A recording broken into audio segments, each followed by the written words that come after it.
Good evening. I'd like to welcome you all here tonight.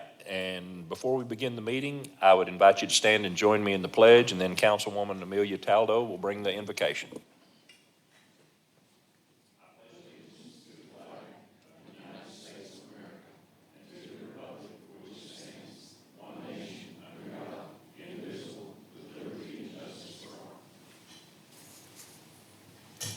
Lord, I pray for the protection of all people of Springdale. I pray for those suffering and give you thanks for the beauty you have given us in every moment of today. I pray, Lord, that our community work together for the common good and that you help this council seek your wisdom as we make decisions on behalf of our residents. Lord, help this city to continue to prosper and provide an abundance of services and opportunities to all of our residents. In your name we pray. Amen. Thank you, Amelia.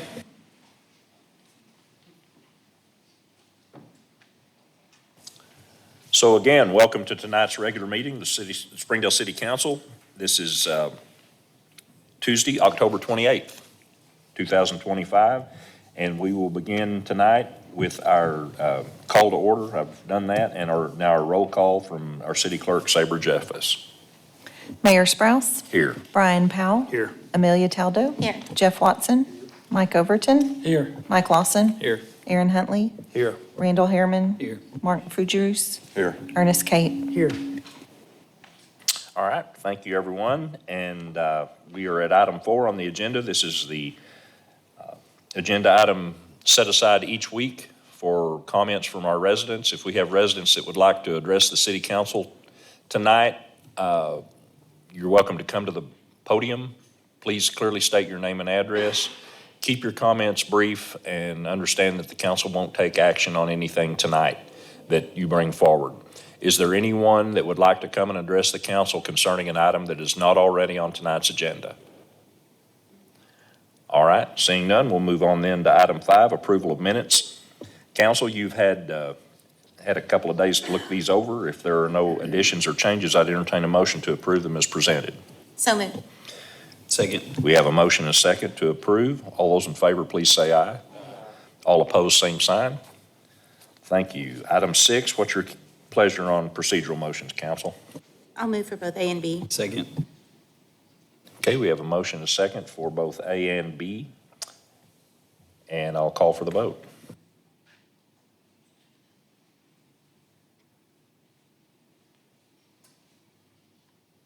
Carries 8-0. All right. Thank you.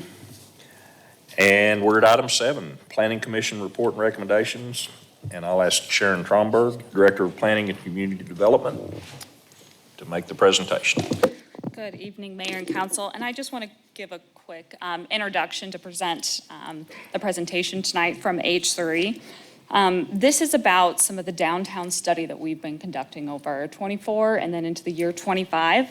And when we think about what downtown Springdale was like in 2015 and then to where it is today, this is a remarkable story of progress. What was this vision of revitalization that first downtown master plan set out? I think over the last decade, we've seen it, the energy, the investment, all the exciting things that are happening. So the next chapter, we are focusing on some practical and essential needs, which is housing and parking. So some of this information, we presented some of the initial findings of this study to you all in the spring, but since it's been a little while, we invited H3 to come back and just wrap up some of these results. And this just builds on the momentum of the others. You know, H3, I really appreciate Tim and everyone there. They did our original 2015 downtown master plan, our 2017 form-based code manual, our 2022 master plan update, and now the addendum that we hope to be presenting to you tonight, and then hopefully in the coming months, an update to our form-based code. So thank you, and this is Tim.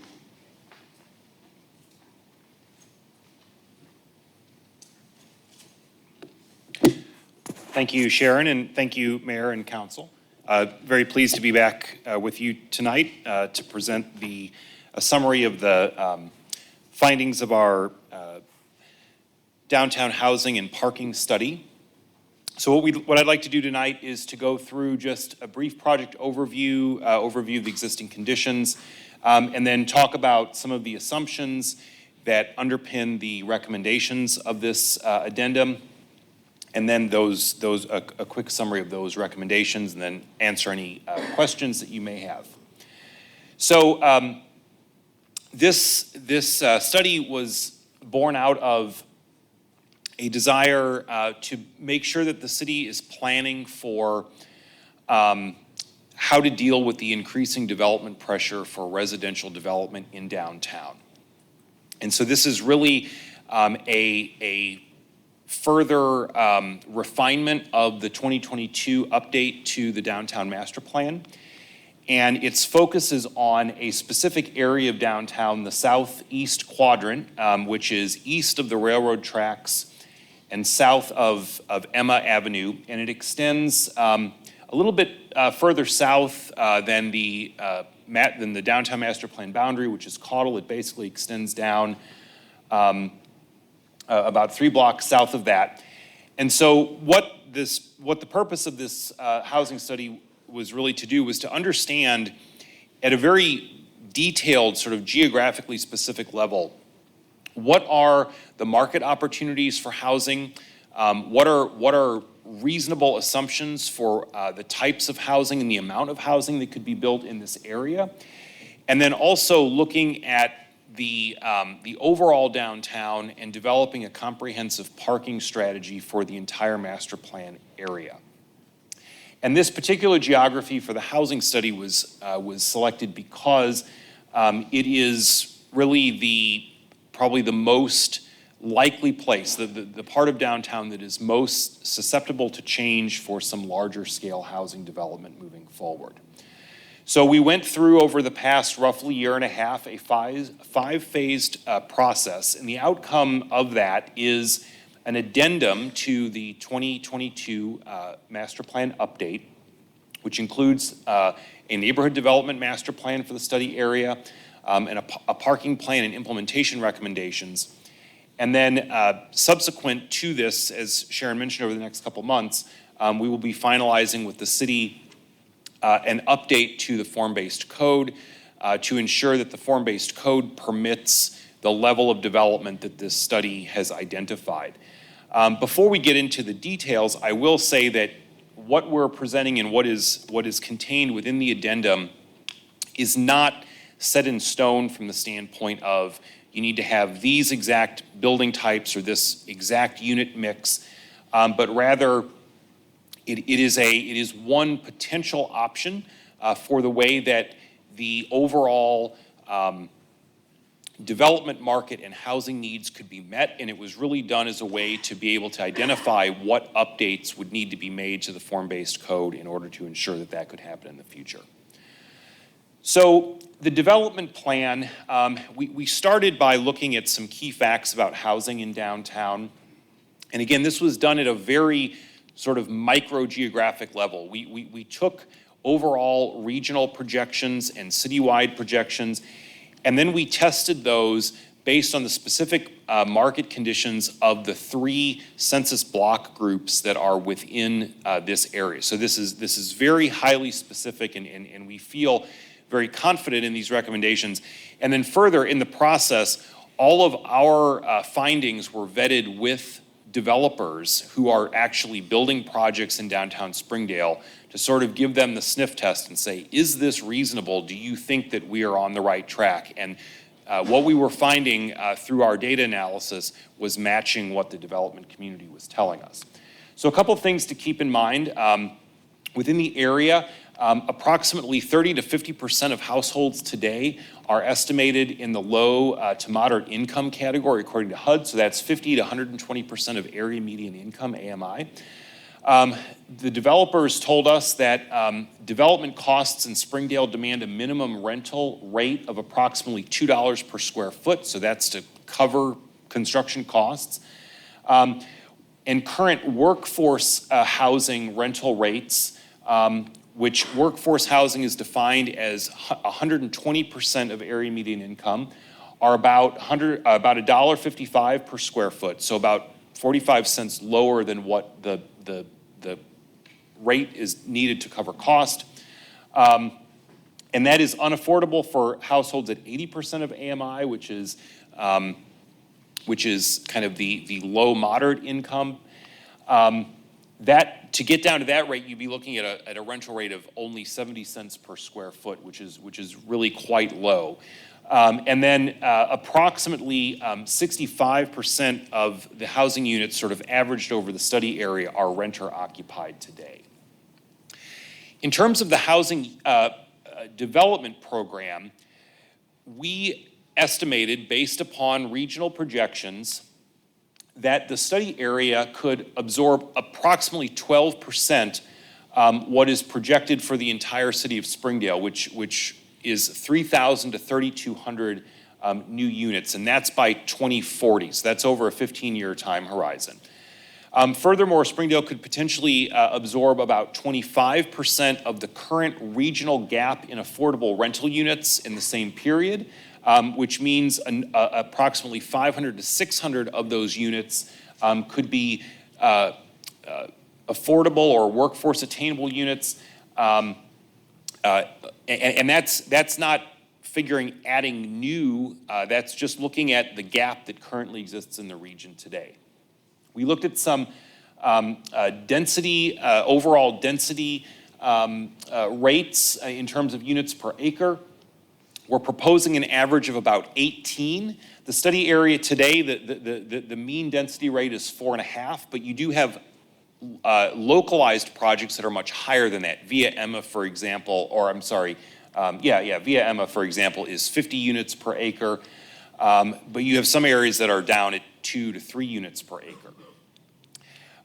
We are assuming, based on demographic data that's available, that about 75% of the existing housing units within the study area are assumed to be affordable to the existing population. So maintaining a level of affordability was one of the things that we were tasked with in this study.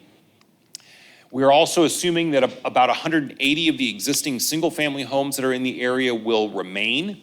And that when we look at the balance of market rate units to affordable or workforce attainable units, the rental rates of the market rate units would have to increase to $2.41 per square foot in order to subsidize the workforce attainable units at $1.55 a square foot.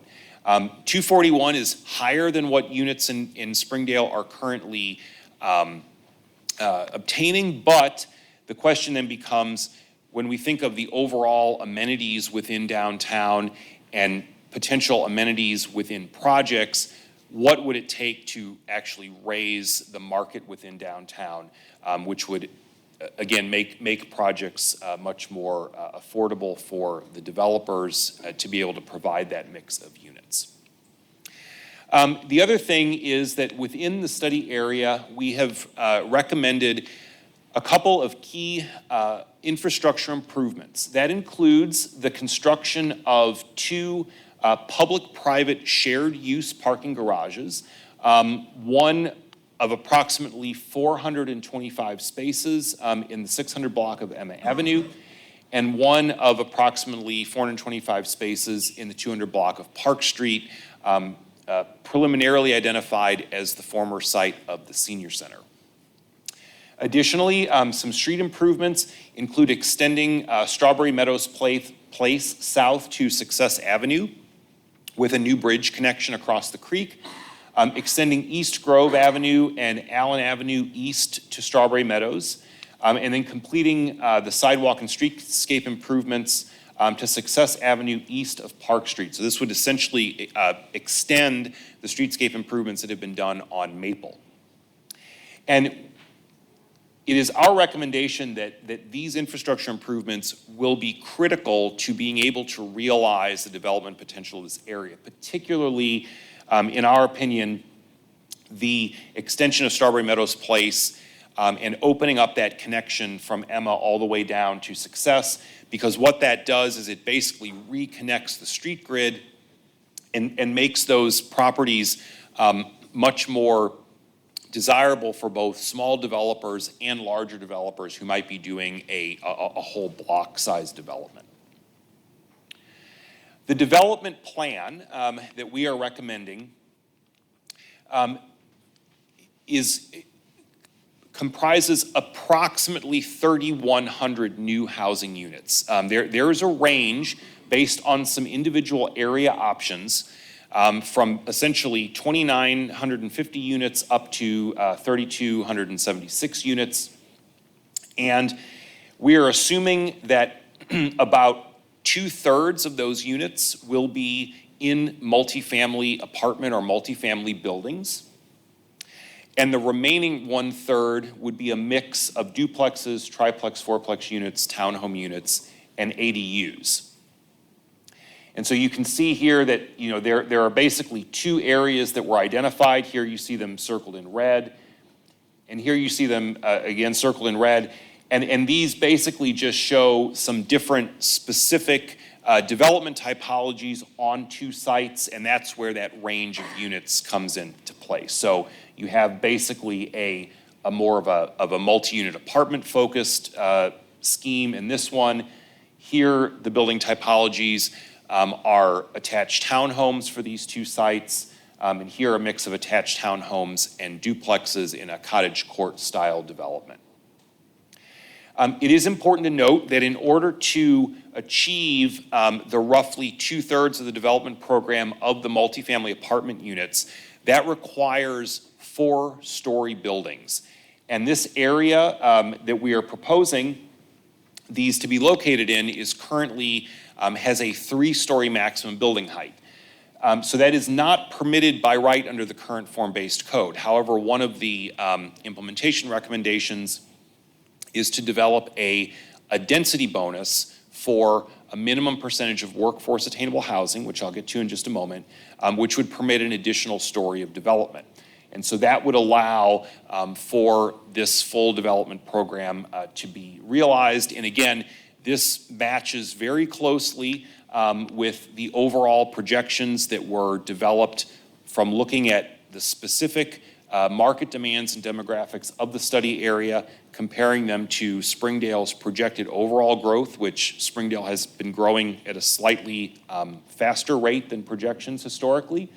And so, therefore, this range within, roughly 5% on each side is very reasonable to assume that over the next 15 years that the city will be able to realize this.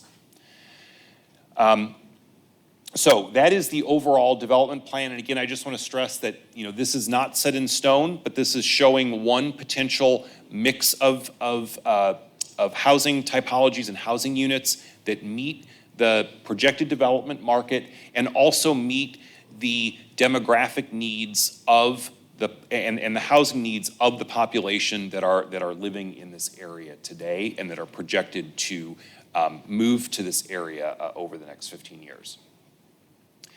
Moving to the parking recommendations, now we're looking at the entire downtown master plan area.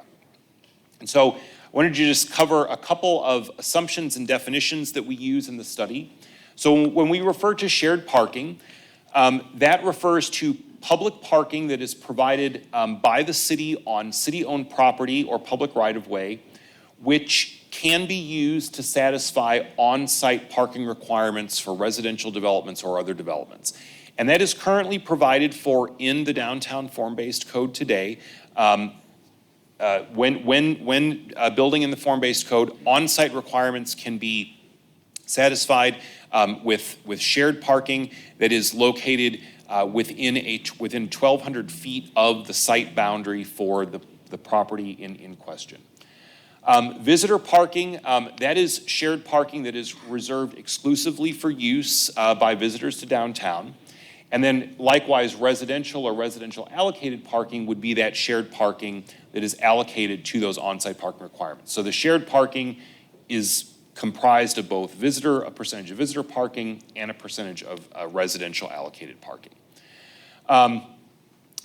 Net new parking, that's parking spaces that do not currently exist in downtown, so that is a net increase over what exists today. And then finally, shared use parking agreements. These would be formal agreements between the city and private property owners in downtown that would provide for public use of existing private parking facilities subject to certain times and other conditions. So for instance, using private lots on weekends or for special events. The general parking strategies, we are assuming that the duplex units, triplex, fourplex units, townhomes, and ADUs are self-parked, meaning that the parking is provided on-site at the dwelling unit. Multifamily apartment buildings would use a combination of self-parking and shared parking at an assumed ratio of 0.5 parking spaces per dwelling unit, which is what is required in the form-based code. Approximately 23% of required minimum parking spaces are provided as those shared parking spaces, shared use parking spaces, again, according to the requirements of the code. 17% in shared use parking structures and 6% in on-street parking. Approximately 22% of shared use parking structure spaces will be dedicated to required residential parking, and approximately 6% of street parking spaces dedicated to required residential parking. So the shared use parking structures that are recommended, there are 6 in total. The 2 425 space garages that are within the housing master plan study area, a 925 space parking garage in around Berry Street. 2 potential sites were located, indicated by number 3 there on the image. A 925 space parking garage on Commercial Street, a 1,050 space parking garage on North Blair, and a 1,050 space parking garage at the medium or adjacent to the medium. That's a net new total spaces of 4,800 in those shared use parking spaces. And of those, if all of those facilities were to be built,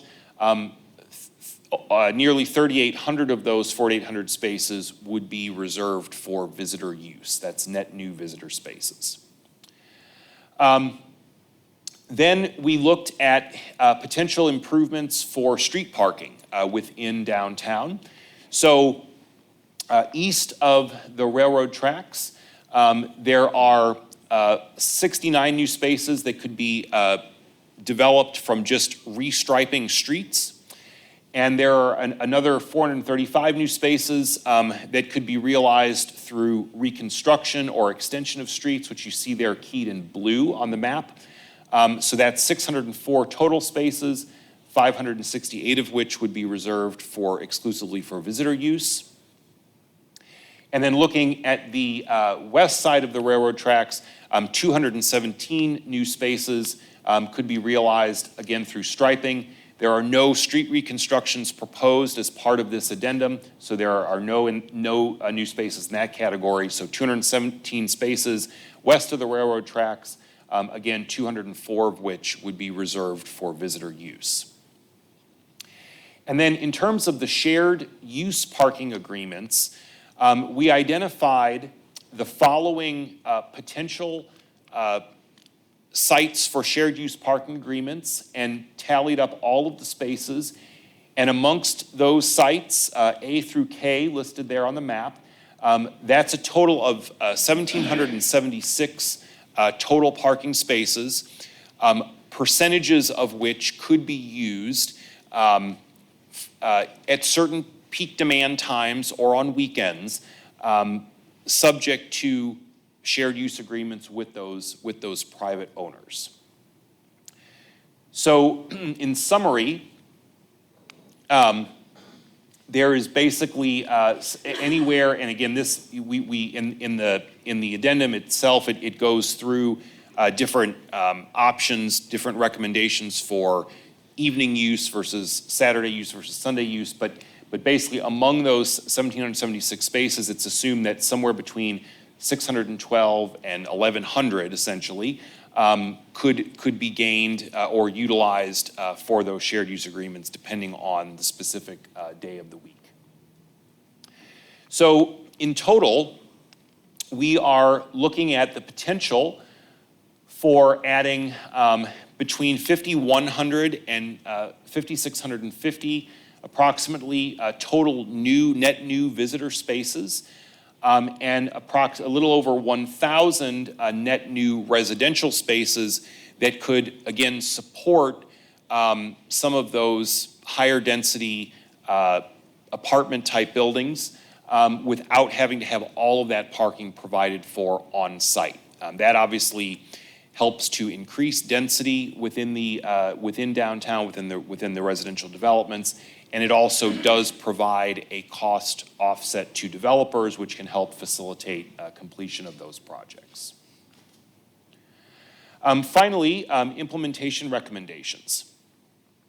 So there are 5 key implementation recommendations. I'm just going to go through a quick sort of top-line summary, but I can certainly provide more detail if you have questions. That includes completing and adopting updates to the downtown form-based code, which is, again, as Sharon mentioned, projected to occur within the next couple of months. As part of that, developing and adopting a workforce attainable housing density bonus ordinance, which would apply within the downtown form-based code. Essentially, if projects provided a minimum of either 25% or 30% workforce attainable units over a 20-year period, depending on the specific location of the project, those projects could be granted an additional story of height, which again helps to achieve the overall development program. Developing and implementing a comprehensive downtown parking operations and management plan. So that would include things like designating one-way routes for special events to ensure good traffic flow into and out of downtown, looking at real-time telemetric monitoring of parking lots and parking facilities so that visitors can know, okay, this lot has empty spaces, tying that to a web-based app that they could access. And also looking at micro-mobility strategies for high-demand times where off-site people who are parking outside of downtown could be brought into downtown. Completing existing on-street parking improvements, designing and implementing parking striping improvements to all of the other designated streets in order, again, to maximize on-street parking. And finally, prioritizing and facilitating city funding and construction of one or more parking structures. And in terms of that last item with the parking garages, the 2 that were identified as potentially the most likely to move forward would be an option at the senior center site, which would be 425 spaces, and an option at the North Commercial Street site, number 4 there that you see, which would be a 925 space parking garage. Assuming a construction cost of $97 per square foot or $33,000 per parking stall, that 425 space garage is basically a $14 million capital project. The 925 space garage is a $30,500,000 capital improvement project. So some overall conclusions. Revisions to the form-based code and other ordinances will be required to achieve the draft development plan, and those revisions are currently underway. At maximum theoretical build-out, downtown Springdale could accommodate approximately 7,300 new dwelling units. So that's really looking at the spillover effect. So of that 7,300, roughly 3,000 would be within the study area. The remainder would be throughout the other 3 quadrants of downtown. And that full build out would require about 3,700 new total parking spaces. The proposed density levels will necessitate structured parking in private developments. And again, the cost of that is approximately $33,000 per parking stall. If all 6 of those identified parking garages are built, plus the on-street parking improvements, it would yield between 5,100 and 5,600 net new parking spaces in downtown, which would leave 4,000 to 4,500 new shared use visitor parking spaces dedicated to downtown visitors. So it may not be necessary to build all 6 of those garages, but all 6 of the sites that were identified seem to be very viable sites from an overall planning perspective of where those garages could potentially be located. So that concludes the summary presentation, and I will be happy to answer any questions that you may have. Quick question. workforce attainable units, you're really talking about, is that subsidized housing? So clarify, if you could, what you mean by subsidized housing. Well, if it's going to be less than market rate, that's going to be a subsidized housing unit. And my question is, does the developer pick up the difference, or a government entity pick that up? So, okay, so yes, so that is correct, yes, they are below market rate, you're absolutely correct in that, because again, market rate's about $2, workforce attainable is about $1.55 a square foot. An example of this would be the Big Emma project, which does have some workforce attainable units. Those are provided through funding from the Northwest Arkansas Council. So there are regional programs that provide some subsidy for workforce attainable housing, because that is recognized as a regional priority. That being said, if the market rents within downtown Springdale could be increased to approximately $2.50 a square foot, up from $2 a square foot today, that increase would in and of itself subsidize the provision of workforce housing. Because the $2 per square foot is the minimum that is required to cover, to basically make it a project that pencils in terms of construction costs, cover construction costs and things like that. So some of that developer subsidy, if you want to think of it that way, could be achieved by raising the overall market rents in downtown. But that will demand additional amenities and additional demand. How are other cities paying for these parking structures? Well, in certain instances, there's a variety of ways that it can be done. Obviously, in some instances, just the demand for housing in the market and the market rates will pay for that. In other cases, we've seen examples where they're done as basically public-private partnerships. So the developer will put in some of the costs for the garage. The city will put in some of the costs for the garage.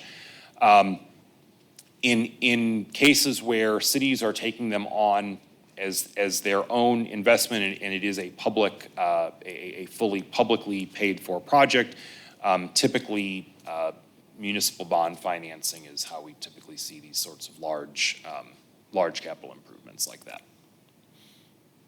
On the map with the new roads, Yes. and maybe Ben, you can touch on this, I don't know. But I have seen a map where there was a connector road to Sunset through Crutcher. I didn't see that on that map, and I was wondering if that was considered when this was being done.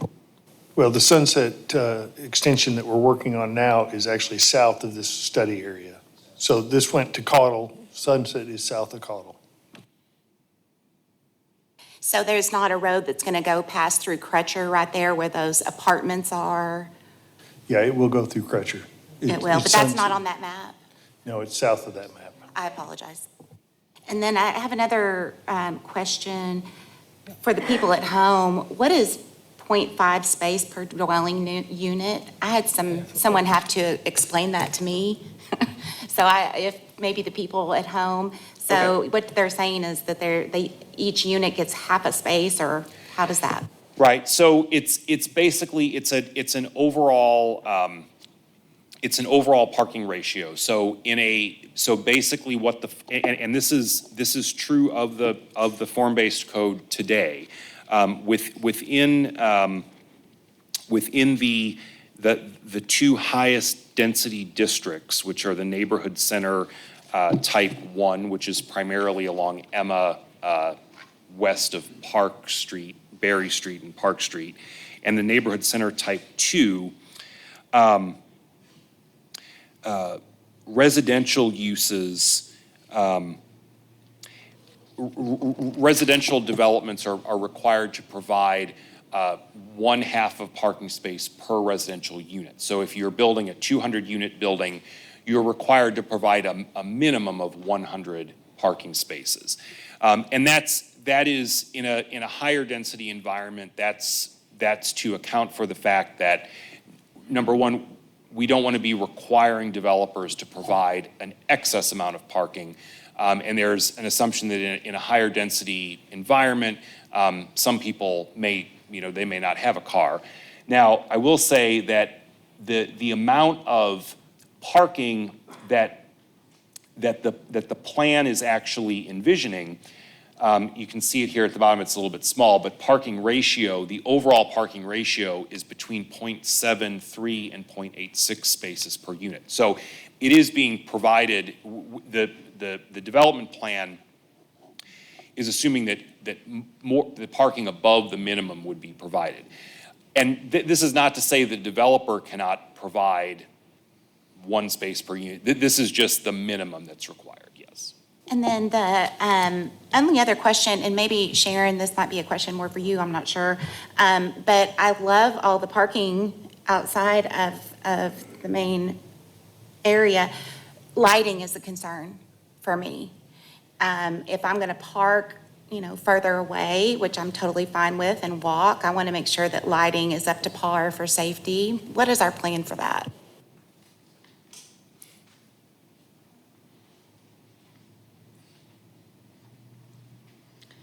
Well, I'd say we don't necessarily have a current lighting plan in action, but with any development, whether it's additional parking spots or a new residential development, we're always going to look at lighting as a factor that we consider. So especially every new residential or commercial development that goes in, there's always lighting considered. Now, for some of like the on-street parking, we did on Holcomb, and just recently the parallel spots on Johnson. Now, those were just the city being efficient, James and Ben and their teams finding areas to stripe. So I don't think lighting was considered in that, but it's definitely something that we can note and try to consider more thoroughly going forward.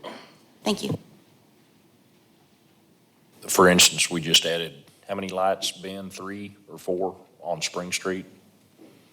Yeah. I noticed that, looks good. Yeah.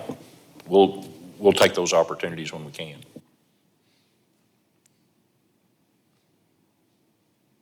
So one of the questions I have, it was showing 2,934 new units. Are those all one bedroom? No, in fact, and we have some,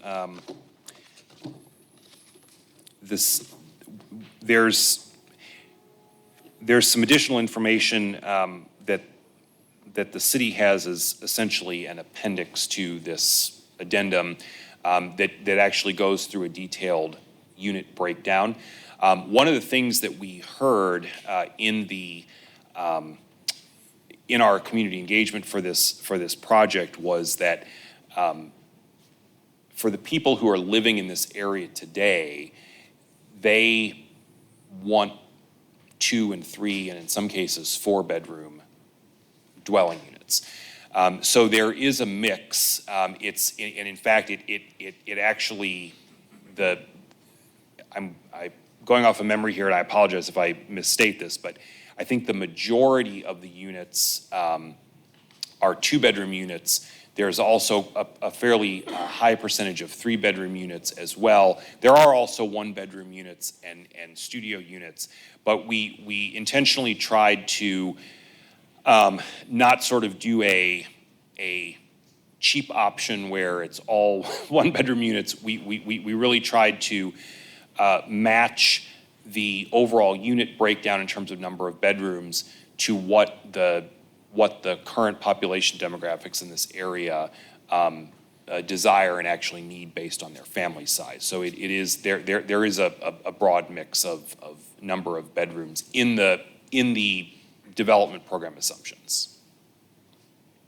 Okay, so kind of going on what Amelia's saying, my concern was also lighting, the distance of people having to walk to the different places, because the on-site parking for those new houses is not going to be there. So if we're looking at 21 to 2,500 new parking spaces based on your ratio of 80 or 73%. That's saying that a quarter of the people that live down there do not own a car. And is that a realistic number? And if we're also looking at that, all this new cars, new business and everything going down there, you were making a statement that we're going to be closing off roads, making them one-way during certain events, but I don't see any infrastructure, new roads to handle all those cars. Because we hear complaints all the time about building 10 townhouses somewhere and how 20 cars is going to affect their traffic. What's 3,000 cars in this little area going to do?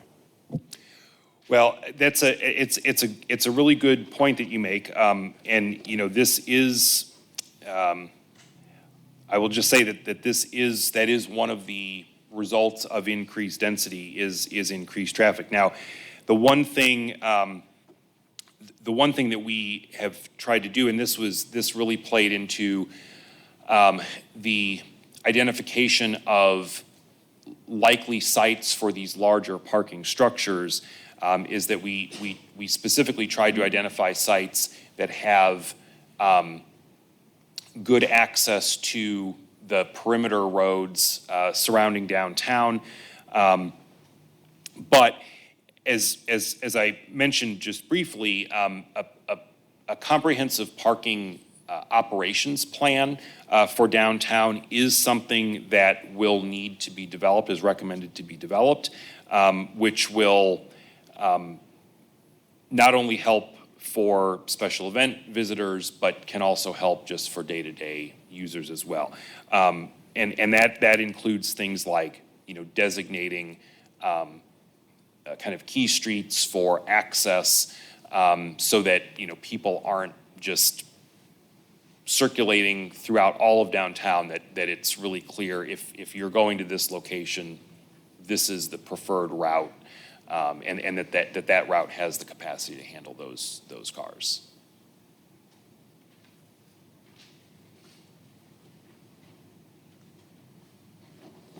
My question is two things. One, on this plan you have right here, Yes, sir.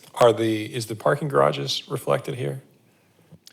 Yeah, so within the study area, there are two garages that are proposed within this geographic boundary. And I'm just going to jump back and hopefully it's clear from the map. So the two orange blocks that you see there on the map, those are the two proposed locations. So when we go to the map with the buildings, you can see that they're located basically on the interior of those two blocks, the interior of the 600 block of East Emma and the interior of the 200 block of Park Street.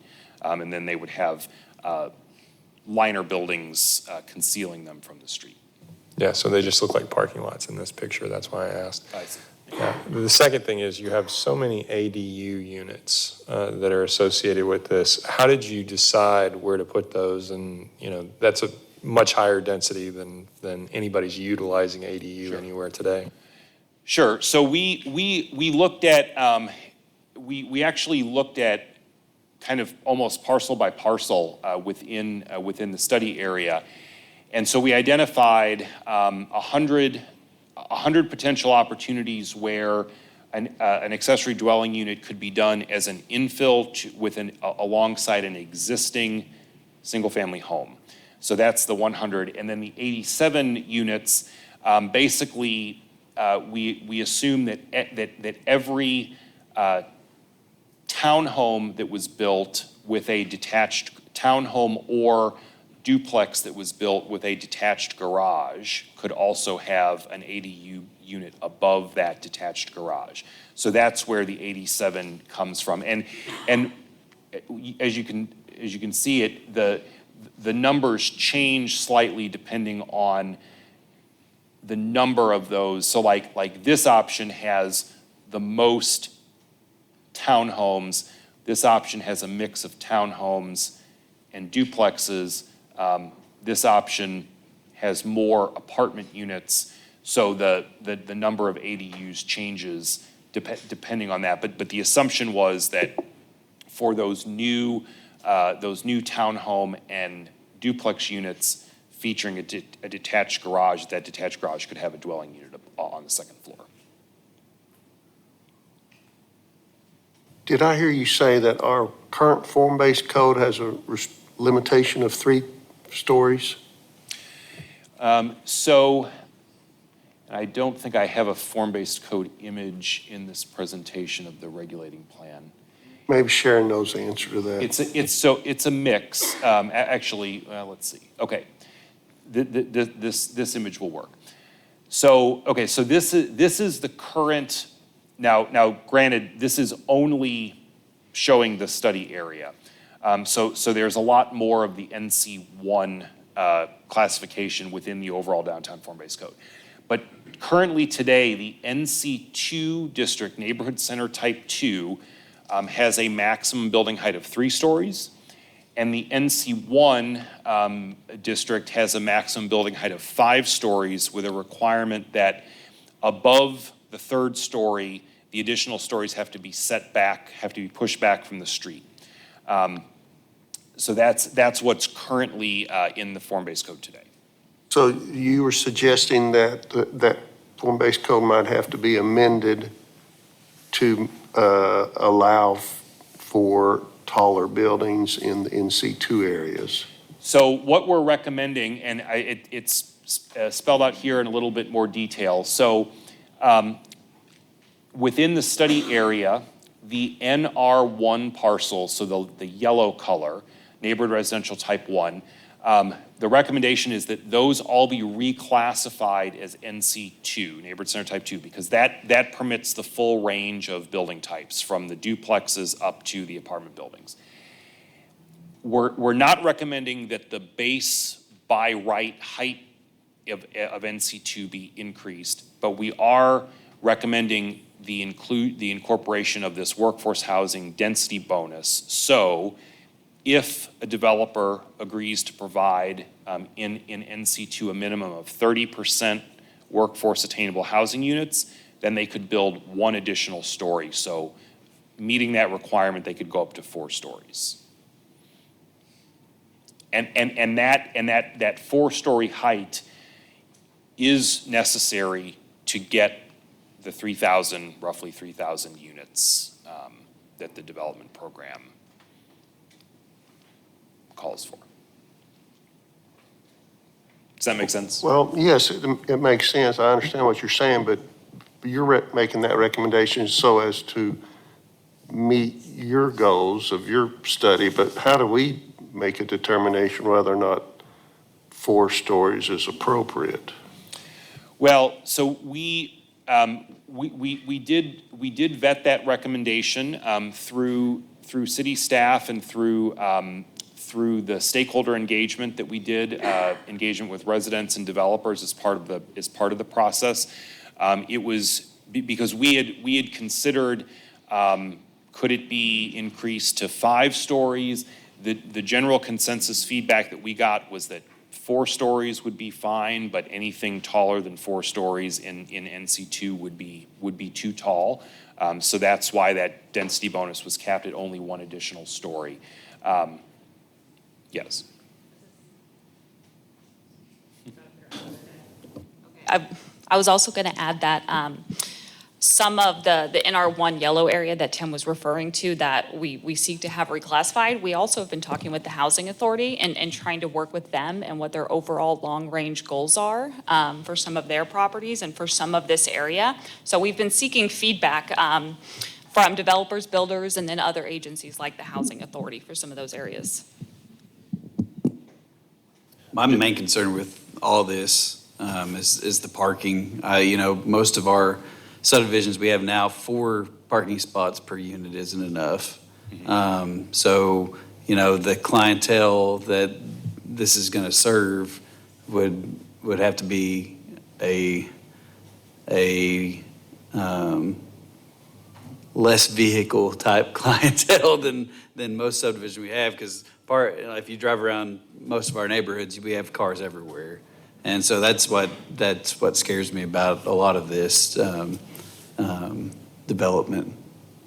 ideology, I guess is what we call it.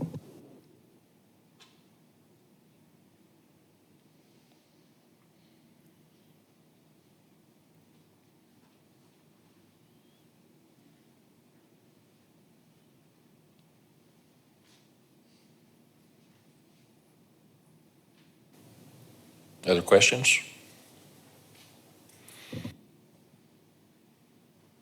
Okay, Sharon?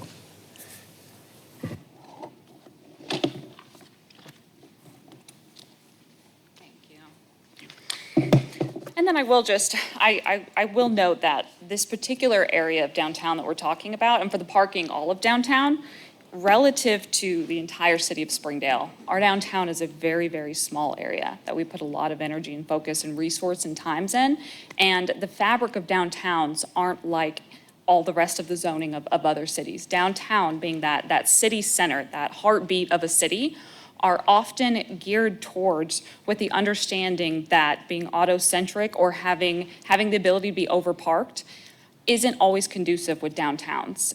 If you go to a big bustling city and you go out to a restaurant, they're not concerned with how or where you're gonna park or how you're gonna get there. That is the nature of some of the fabric of downtown. So I just want to keep that in mind when we talk about the parking ratio of the half a spot, or the parking concerns that we have. Yeah, I think Randall, to me,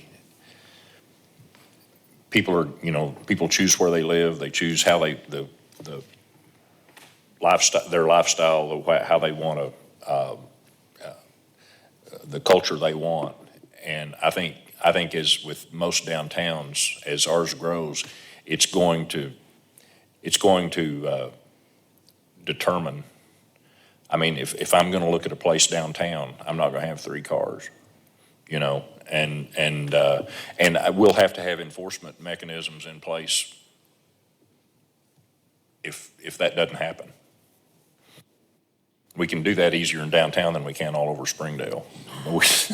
We still struggle with that all over Springdale, but. And that Yeah. growth, even downtown, it's coming, right? And so if we don't try and prepare or look at some different models of what could come and start preparing plans by choice, then it will just happen by chance. And that's when we will have some more chaotic and disorganized coming together of our downtown. So just from my information, Sharon, like the apartments that are being built on east side of Emma, on the east part of Emma, between Emma and Meadow. Yeah, that area and the east of there as well. What is the requirement for parking on those apartments currently? Half a space per unit.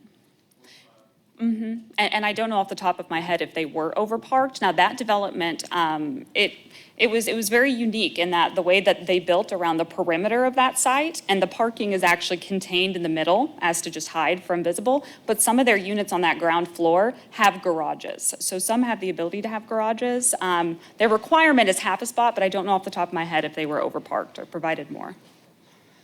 And there will be alternative transportation as well as we grow. We're going to have those scooters that, or I maybe didn't say we'll that. have, well, I'm seeing, this is what I'm seeing in other cities in their downtown areas, because there isn't the parking, that they are having more of those scooter type, or a trolley that goes back and forth, or a bus or ORT or whatever it is, to help solve some of those transportation problems when people, don't have that. We've already started. Some places on Emma, the sidewalk is up to 12 feet wide. And as you've noticed, a lot of people, when Emma got a road diet and got that width was shortened, we had a lot of complaints. A lot of people still complain about it. But what it does is it calms traffic down, they go slower, and we have wider sidewalks to hopefully accommodate for more pedestrians walking rather than relying so much on auto. But we still have a lot of surface parking lots. If you look around, we're approving a development downtown We right do. now that has almost a whole block of surface parking. And if you look around the banks, churches, some of the private businesses, we're not short on some surface level parking down here.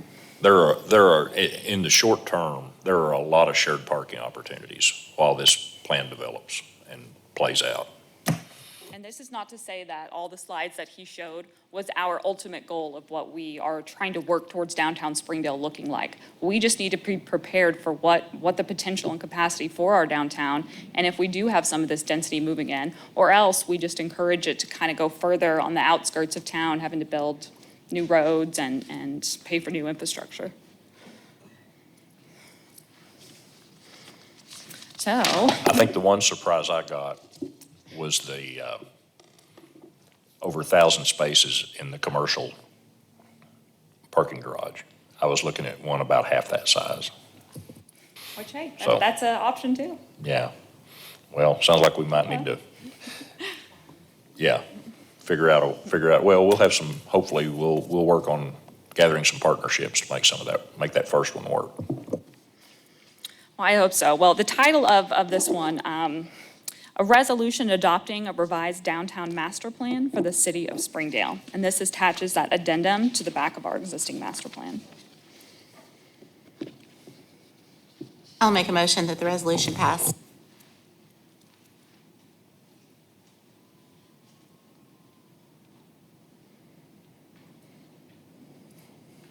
Second. Okay, we have a motion and a second. Boy, it's windy out there. Motion and a second to adopt the revised downtown master plan. Any other questions or comments from the council? So basically, what are you asking to do with this resolution? The You attach- recommendation, The recommendations that we just heard, you want to attach as an addendum to our current plan? yes, to our 2022 downtown master plan. So this together would be an updated master plan. But the real update to it is just this addendum that we're presenting. You might walk through the process just a little bit, how we got here. Meetings, public meetings. Oh, Yeah. absolutely, absolutely. So and Tim actually may have better insight on some of the history of the stakeholder meetings that with developers, downtown stakeholders. Sure, thank you. So, so for this specific process, we conducted 3 rounds of stakeholder engagement with different stakeholder focus groups in downtown. So there were a total of 6 downtown stakeholder focus groups that included developers and real estate professionals. It included groups of residents. It included business owners. We did specific outreach to the Hispanic and the Marshallese community in downtown. And we basically, in the first round, we collected general input to kind of understand needs and desires for housing and other amenities. Then we presented a series of scenarios and got input on those scenarios. And then those scenarios were developed into the recommendations that were presented tonight, and those then were re-presented to those stakeholder groups. We did not do, as part of this project, a broad-scale public meeting. We did, as part of the 2022 Downtown Master Plan update, we did 4 large-scale public meetings where we engaged with over, I think it was 1,000 individual residents. And again, this addendum is really, in a way, it's looking at the recommendations of the 2022 update in more detail to understand how the city could help to facilitate their achieving them based on, changes in the housing market and the development market in the 3 years since the 2022 Downtown Master Plan update was completed, and specifically what regulatory improvements would be needed, or regulatory amendments, I should say, would be needed in terms of the form-based code and then policy recommendations surrounding parking in downtown.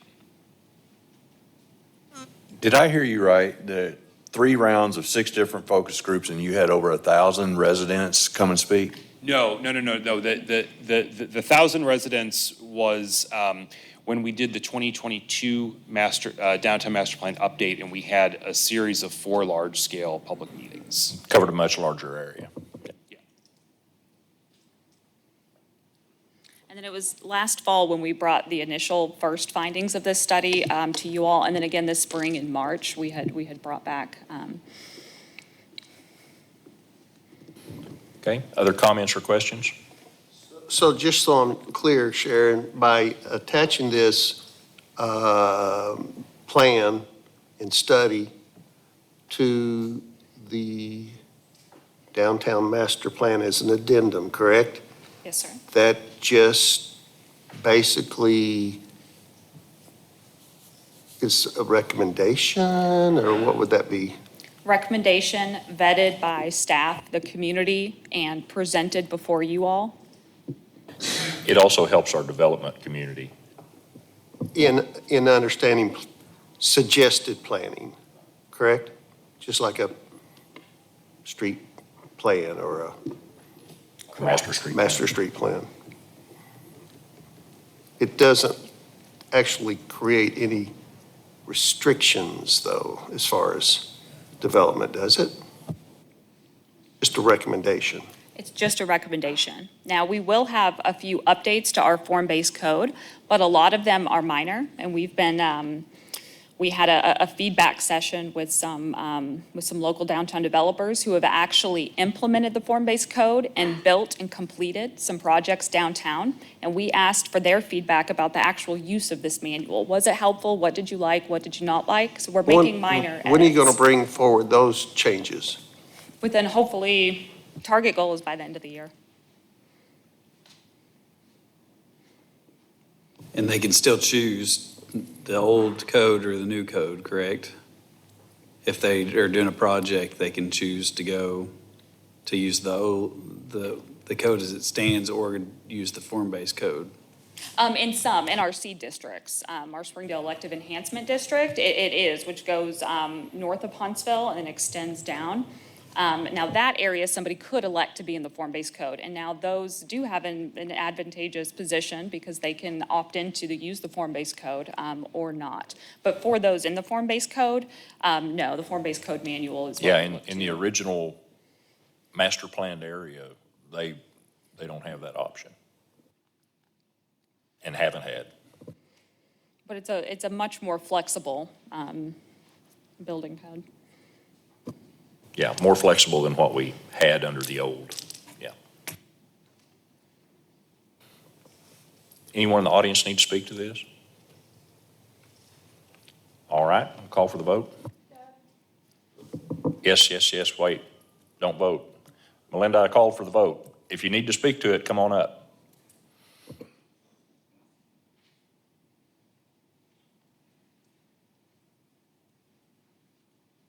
I know the drill. I'm Melinda Mason. I live at 106 West Allen. Our home of 40 years is right behind the German bar. What some are calling the Cube, I understand it's fancily called the Fitzgerald, and the chamber had a ribbon cutting last Thursday, and others of you, I suppose, toured it. And it is a lovely building. It has 8 apartments and a sign now leasing. So potentially, we're about to have dumped on us 16 new neighbors with the potential of 16 vehicles, and there are 4 designated parking spaces. I'm living this.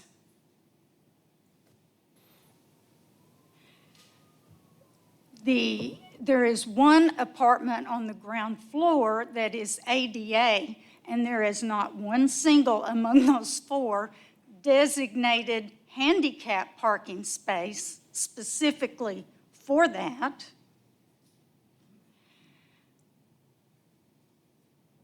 They're putting in a restaurant on the ground floor. How many parking spaces, did I say, are designated for this building alone? 4. Y'all drive down there. Y'all pull in the back. You see where the dumpsters are going to be emptied. And they are emptied every Thursday morning and more frequently with the construction at 4:20 right outside my bedroom window. Okay? I have been down and I have very carefully counted the parking spaces just on the, well, I've got a whole list, but I won't go into it.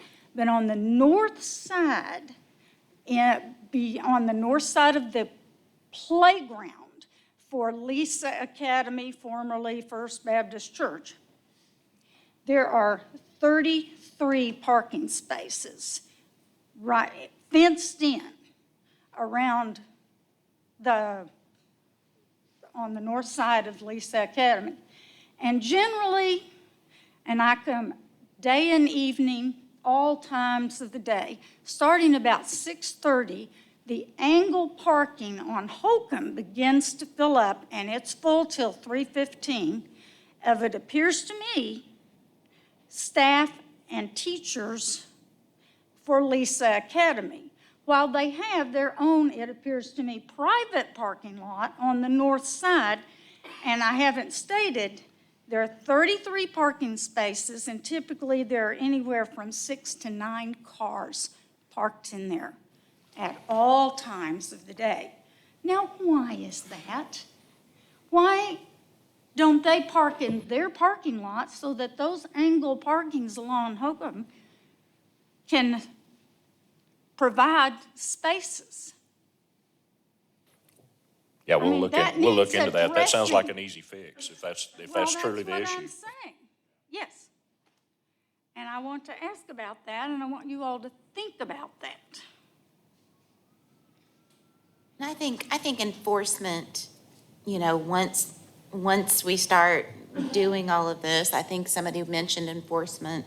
It's going to be a priority that we're going to have to enforce the rules on the parking downtown. And the entrance to this cube, the Fitzgerald Building, is on the back. So the people, that's where the 4 parking spaces aren't behind it.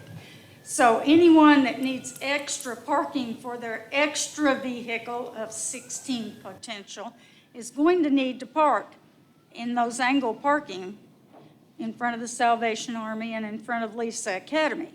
And they're going to have to carry their groceries and their couches and whatever else goes in their apartments. Their luggage when they go out of town. Thanksgiving and Christmas are coming. I don't see how that's going to work.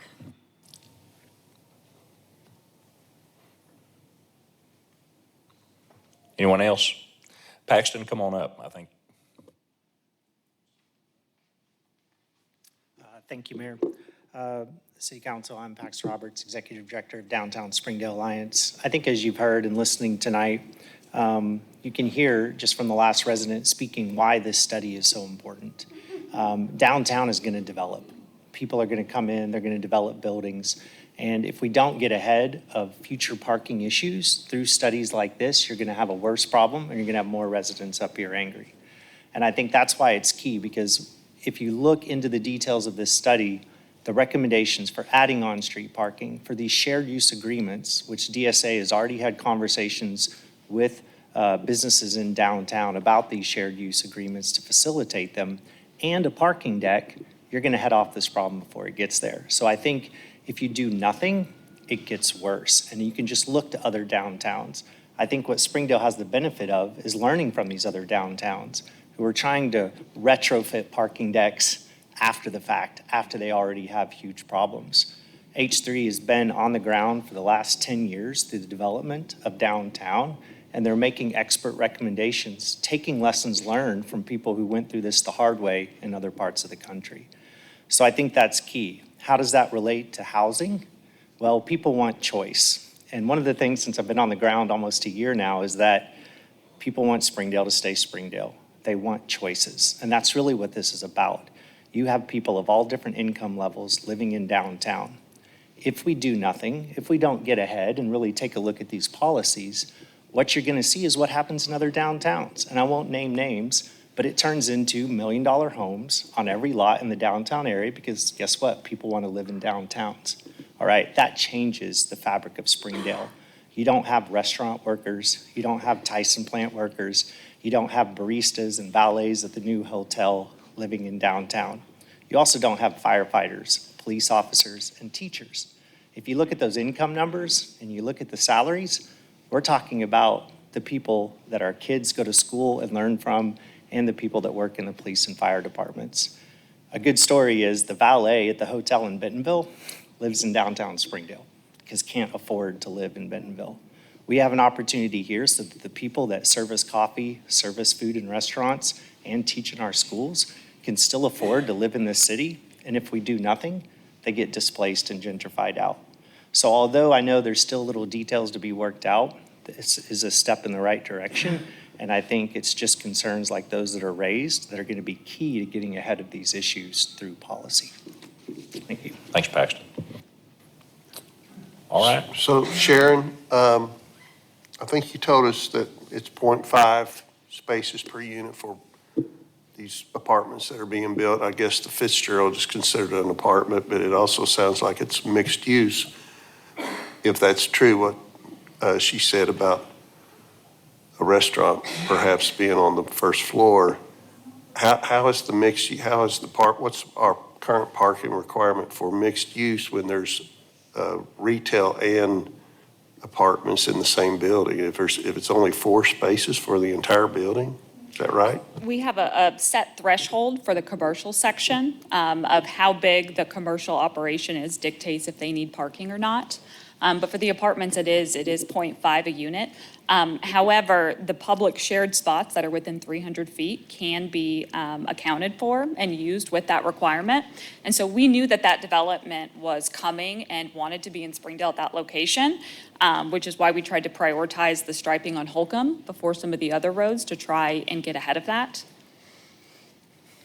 But the parking is tight. I will say for the residents, for those reserved parkings for them there, it is tight. But if we look at the additional striping that we did on Holcomb and then just move down that block north, right? Lisa Academy did a non-large scale and put in their own private parking, their own little parking lot. And then if we look on the north side across from that, it's a private asphalt, ground level parking for some of the businesses. And then if you move across the street to the west behind the Watson building, we have another surface level asphalt parking.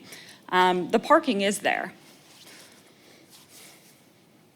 And maybe Melinda has a reasonable, maybe if this is true, that maybe the city needs to work with Lisa and see if employees or people could utilize that parking more. Maybe that would free some up. I had a conversation that kind of illustrates this. A lady called, she lives in another multifamily area downtown and she had been told by her landlord she could no longer park in front on the street. And that's because, and I explained to this lady, I had a great conversation. She was very nice. She just didn't understand why she couldn't park on the street since it's public parking. And I said, we probably can't keep you from parking in public parking on the street, but your landlord can.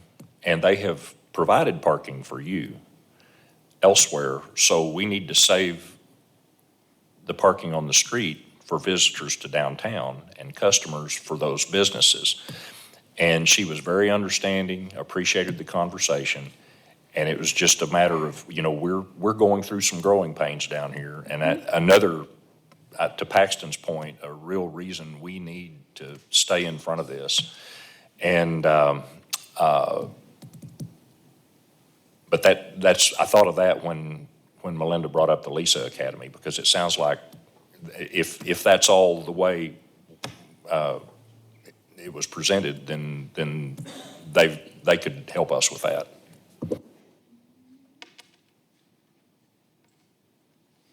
All right, I'm going to call for the vote for the second time.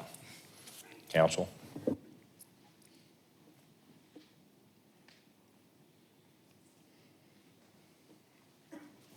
Carries 7-1. Thank you all.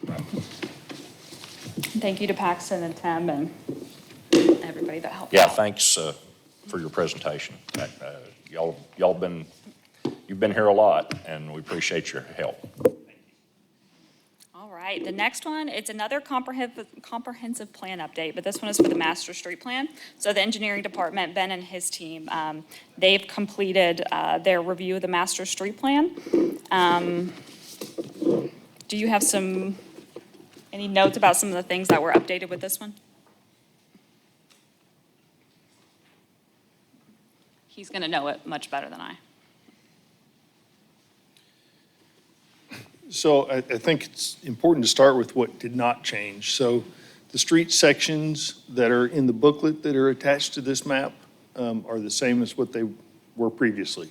So the only changes that we really did, were we removed the extra jurisdictional planning area because under state law that no longer exists. So the old map had an area outside of our city limits that we could dictate kind of what happens. So we removed that. We worked with Elm Springs to take Elm Springs Road and go straight and bring it into Jean George Boulevard north. And that's a new orange line that goes, you can see it's in the white area that we don't control, but we did make that connection for that last quarter mile to get it connected to Jean George Boulevard.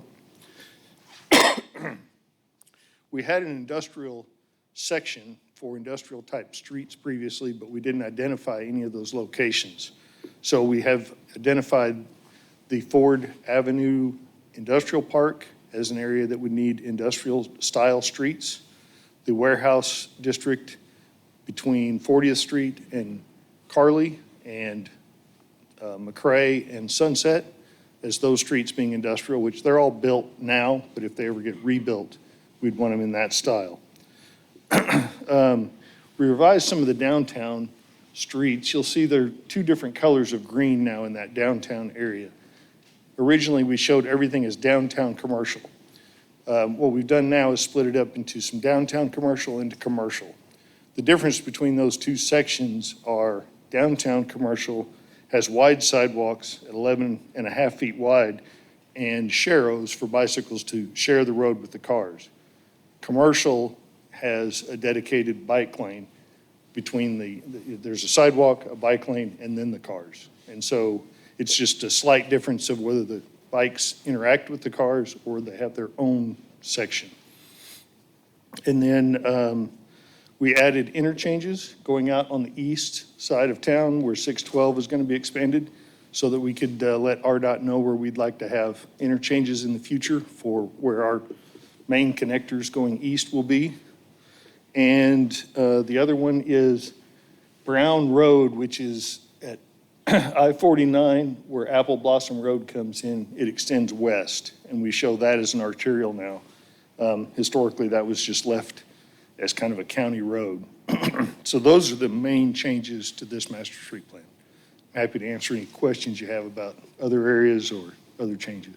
When you say a road is built to the industrial style or whatever, the industrial road, what does that mean?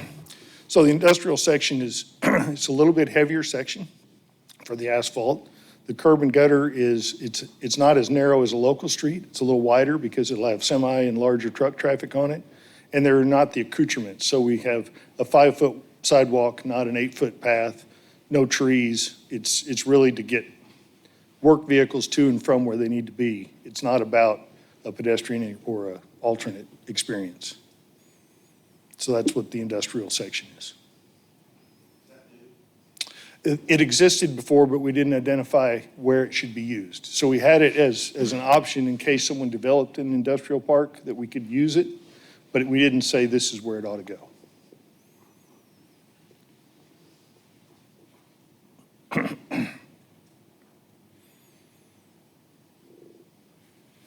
I'll make a motion that the ordinance pass. Second. And a second. Any further discussion?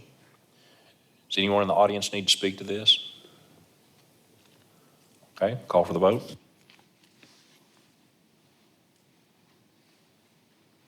Carries 8-0.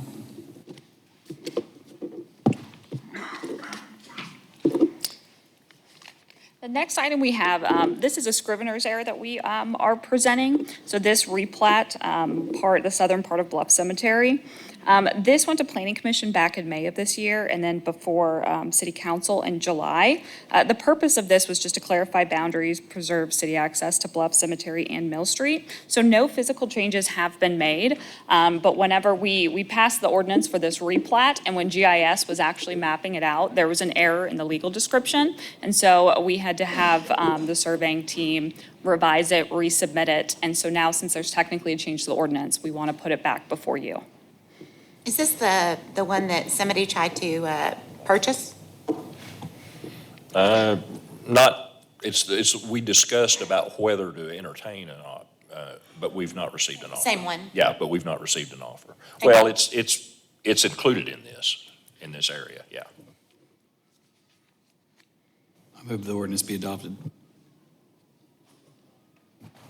You read the title, Sharon? Oh, yes. An ordinance amending an ordinance number 6104, which accepted the replat, RP 25-04, of Lot 1, Block 1 of Rugal Addition and Tract 4 of the informal plat of Bluff Cemetery, creating Lot 1 of Mill Street Village and Tract 5 of Bluff Cemetery to the city of Springdale, Arkansas, and declaring an emergency. I move the ordinance be adopted. We have a motion and a second to approve the ordinance. Other questions or comments? Anyone? I'll call for the vote.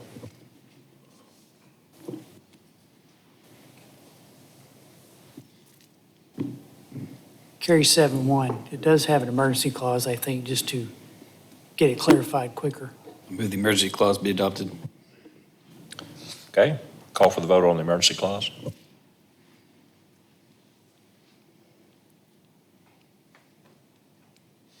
Carries 8-0. And before we go any further, I want to note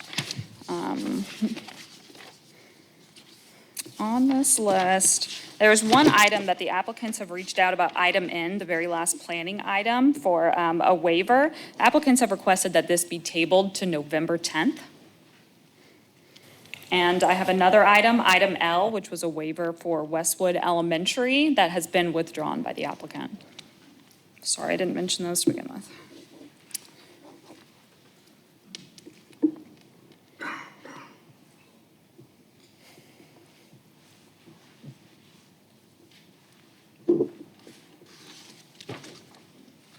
Yeah, we can take up the tabling when we get to that one, unless there's someone here for that particular item.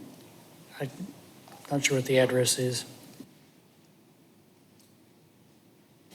Okay, Yes, sir.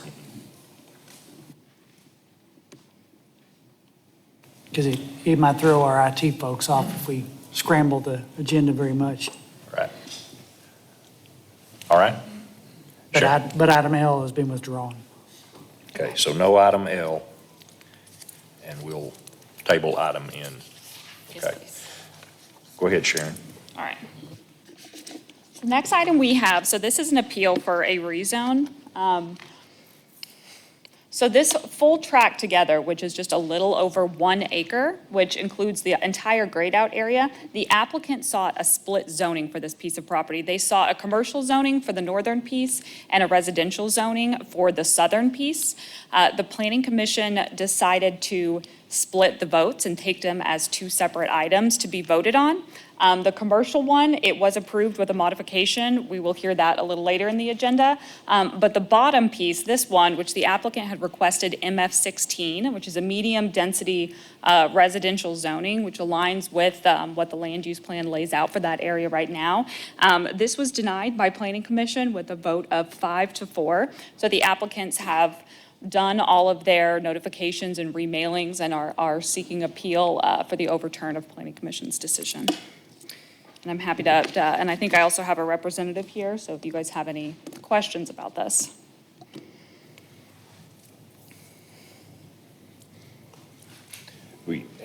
According to your narrative, there was no public comments. There wasn't, nobody came out, there was no public opposition. Our office didn't receive any emails or letters ahead of time. Could you give us your take on what the concern was? It looks like being on 48th Street like that, it would be less of a concern.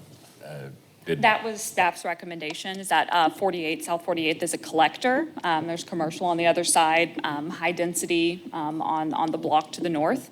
And it aligns with what the land use plan lays out for that area. I'll actually, so this is the current zoning snapshot of what the area looks like today with the zoning map. And then this one reflects what our land use plan says for that area right now. So that red is regional commercial on that west side, and then the darker yellow that you see is medium density residential. Same, that'd be the same as the links then, looks like.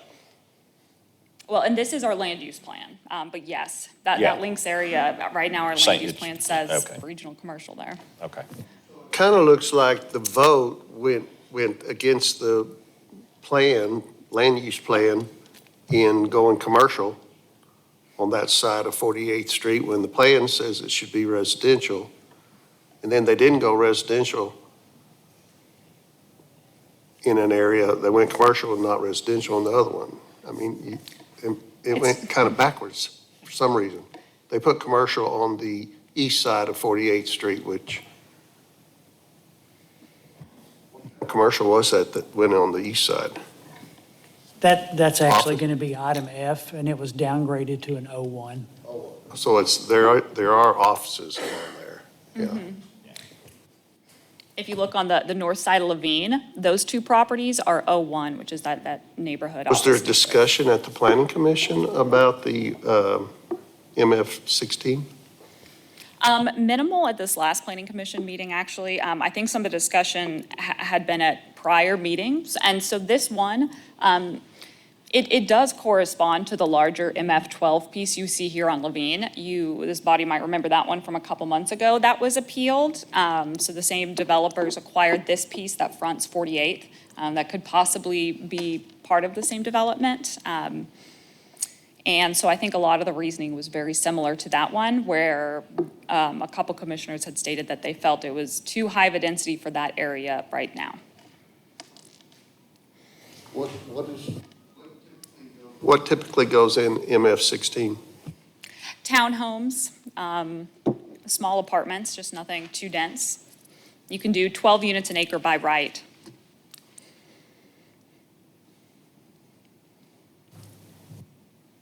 And that MF-16, how big is that? That, it says 1.02 acres, but is that the whole property? It was like 0.6. The residential was slightly larger. It wasn't evenly split. Was there any discussion of it being downgraded to MF-12?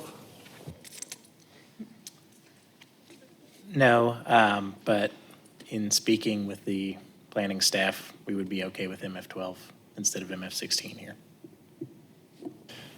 Brent? I don't I feel a lot understand more what, comfortable with MF-12 since that's what is in the area around that area.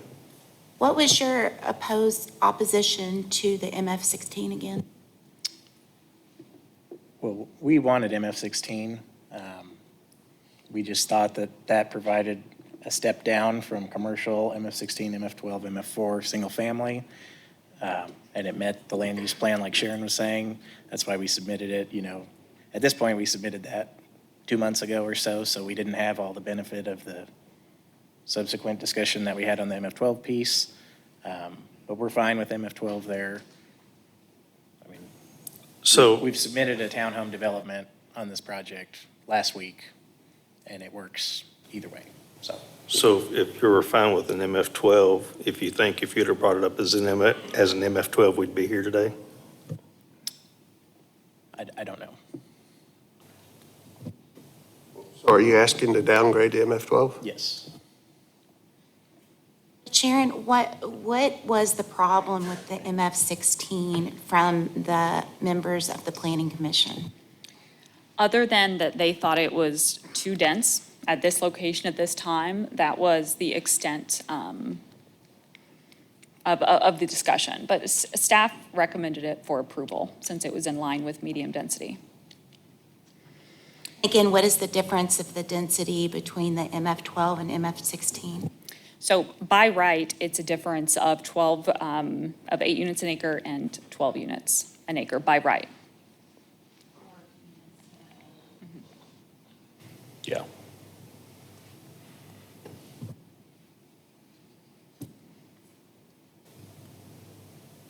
Did you read the title? This is actually an appeal of the planning commission's denial. You have several options. The applicants agreed to downgrade to an MF12. You could theoretically overturn the planning commission's decision to deny the MF16 and, as part of the motion, bring an ordinance back to the next meeting for an MF12 rezoning would be an option. I'll make that motion. Second. Okay. Got a motion and a second? Other questions or comments? Can you restate it, Ernest? Sure. The motion would be to overturn the planning commission's denial of the MF16 rezoning, and the applicant has agreed to downgrade to MF12, so an ordinance will be brought to the next meeting, rezoning it from A1 to MF12. So why could it not be voted on tonight to do the 12? Since it's a downgrade? Well, when we do appeals, we don't assume a vote one way or the other. If we were to put an ordinance on there, it would appear that we were thinking y'all were going to overturn the planning commission. It's just the way we've always. It's not unusual for it to come back to the next meeting then. That's It doesn't have to normal go back way. to planning. It always happens that way. Yeah, it doesn't have to go back to planning commission. Okay. That's correct. Everybody clear on that before we vote?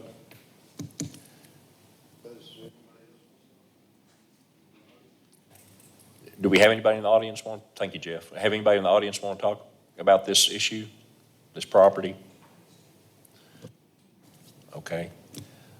All right, are y'all ready back there? Let's call for the vote then.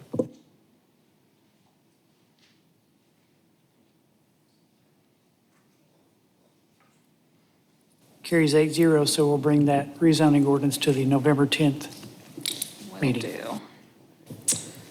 Thank you. And the next one is for that southern piece, for the northern piece that is, so this one, Exhibit B here shows, and this was a little smaller in the residential, so 0.42 of an acre.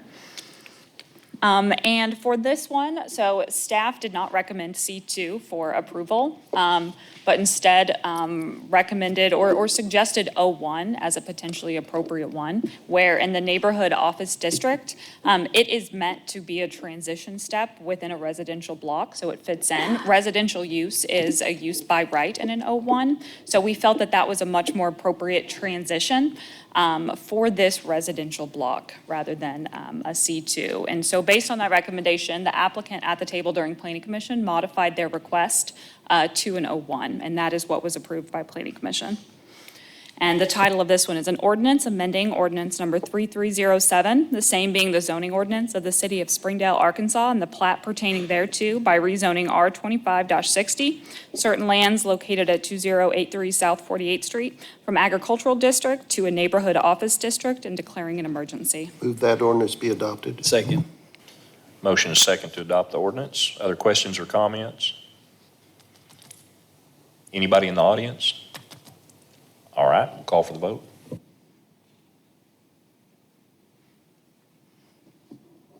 Carries 8-0. Move the emergency clause be adopted. Okay, call for the vote on the emergency clause.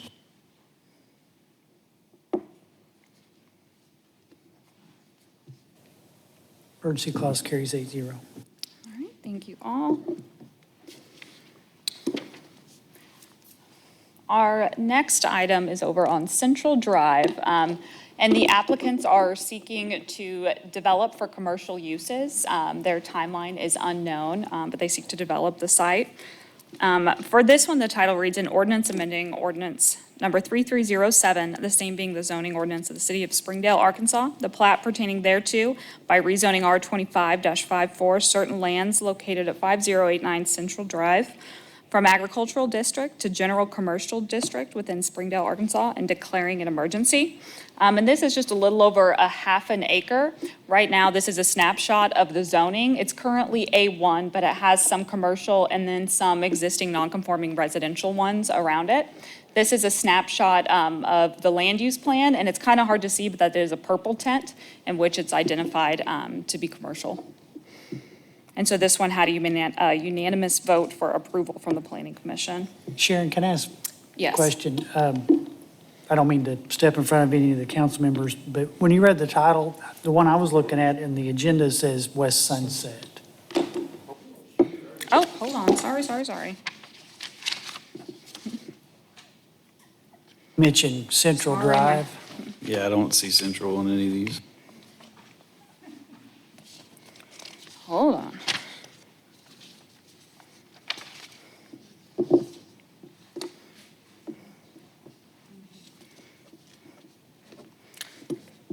Okay.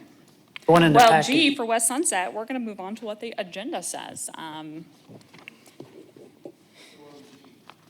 Yes. So for this one, let me go back because this one is not on Central Drive. So for this one, the title reads an ordinance amending ordinance number 3307, same being the zoning ordinance of the city of Springdale, Arkansas, and the plat pertaining thereto by rezoning R25-55, certain lands located at 3681 West Sunset from general commercial to thoroughfare commercial district within Springdale, Arkansas, and declaring an emergency. Move the ordinance passed. We have a motion and a second to approve the ordinance. Other questions or comments? Anyone in the room? Okay, call for the vote.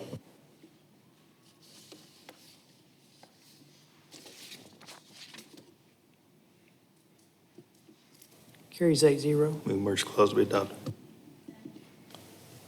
Call for the vote on the emergency clause.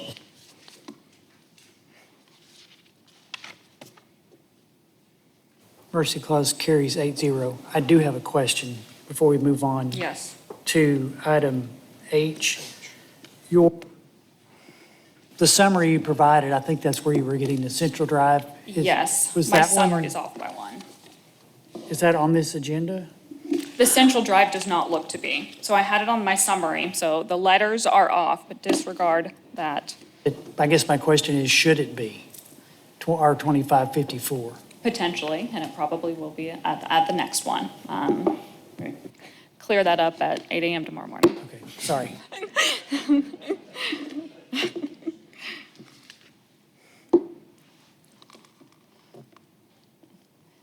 All right. So the next one we have is another commercial request. So for this one, item H, the title of this reads an ordinance amending ordinance number 3307, the same being the zoning ordinance of the city of Springdale, Arkansas, and the plat pertaining thereto by rezoning R25-56, certain lands located at 2232 Butterfield Coach Road from agricultural district and neighborhood office district to a general commercial district and declaring an emergency. So this one is a snapshot of the zoning map. This is a very small piece of property that now has an existing home and I think a shed on it. It's across from where the Walmart Neighborhood Market is on Butterfield Coach Road. I'll make a motion that the ordinance pass. Second.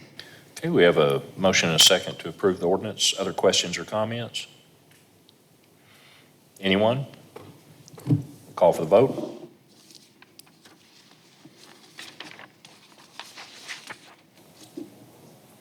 Carries 8-0. Move the emergency clause be adopted. Call for the vote on the emergency clause.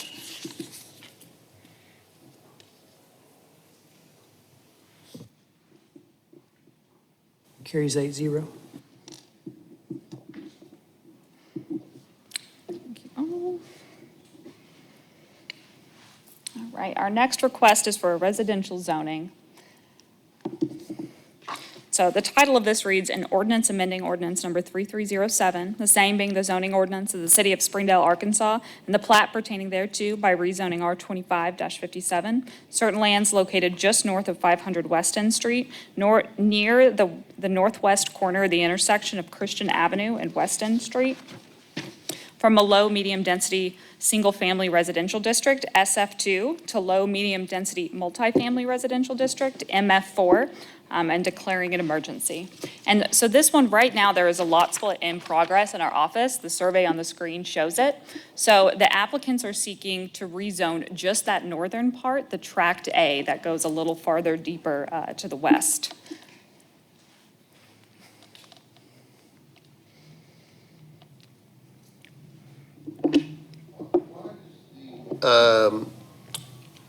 Ordinance not refer to Northwest End Street. It just says 500 West End Street. It could. I It think should, that's the name of the street. There's a Southwest End, there's a Northwest End. It references Christian, so I think by implication, we could put, Well, it does not have one yet, because right now they're looking to split that lot. So right now it's an unaddressed, so that's why there's that kind of lengthy description rather than a physical number. they can add the letter N in the title if that. Move the ordinance pass. Have a motion and a second to approve the ordinance. Other questions or comments? Anyone? Okay, call for the vote.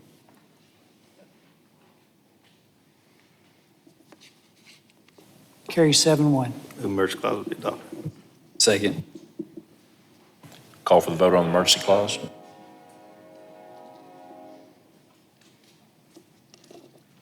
Carries 8-0. Our next one is a commercial zoning, and this is the location of the former Pizza Hut over on North Thompson in Randall Wabi. The title of this reads, "An ordinance amending ordinance number 3307, the same being the zoning ordinance to the city of Springdale, Arkansas, and the plat pertaining thereto by rezoning R25-58, certain lands located at 2009 North Thompson Street, from a large product retail sales district, C6, to a thoroughfare commercial district, C5, and declaring an emergency." I move the ordinance pass. Second. Okay, we have a motion and a second to approve the ordinance. Other questions or comments? Anyone in the audience? All right, call for the vote.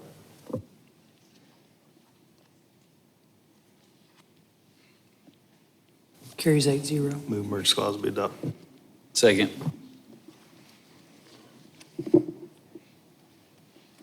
Call for the vote on the emergency clause.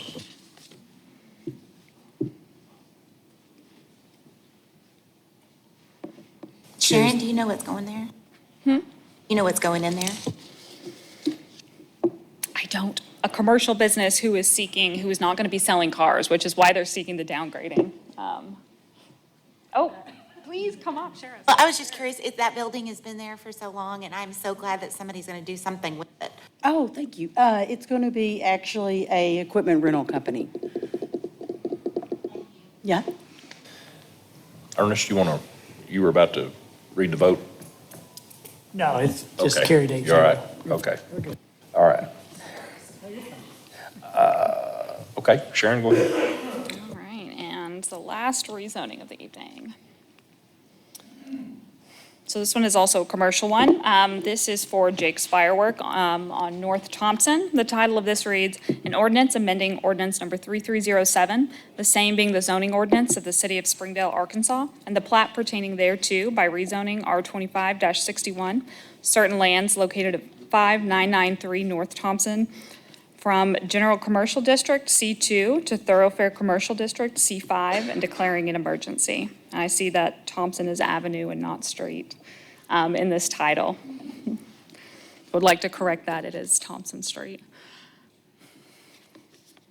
And for this one, if I can give just a little explanation for this one, Jake's Fireworks is right now it's a legal nonconformity, and so they are allowed to store fireworks inside of a structure during their business operations during the years, but that is only for a few months out of the year. So a large portion of the year it is vacant and not used, and in other locations they utilize those off seasons for another business.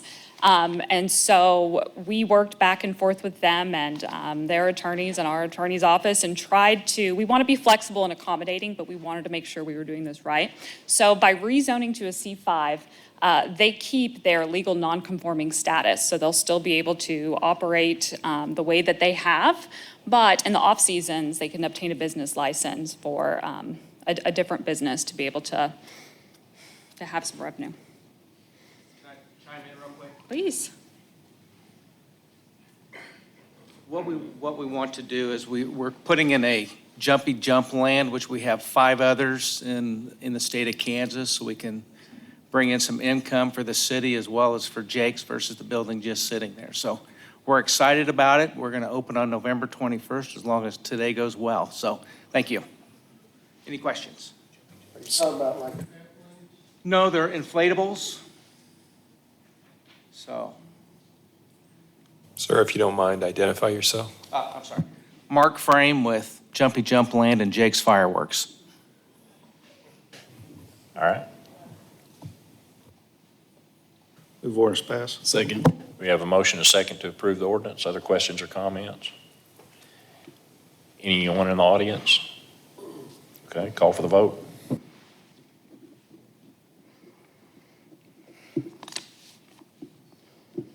Carries 8-0.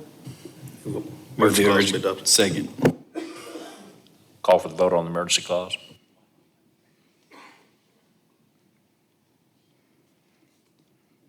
Carries 8-0.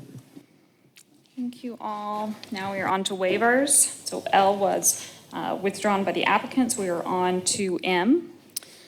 This is a waiver on Johnson, and this is for Wright's Barbecue. So they are opening their offices. Right now, they've relocated to Johnson Avenue, and they have a non-large scale right now under review with us, and it is a very, very small minor modification to the site to allow some smokers basically do some cooking on site there. And so with that small modification, the development plan was triggered, and they are seeking a waiver for the, I think, approximately 300 foot of frontage they have.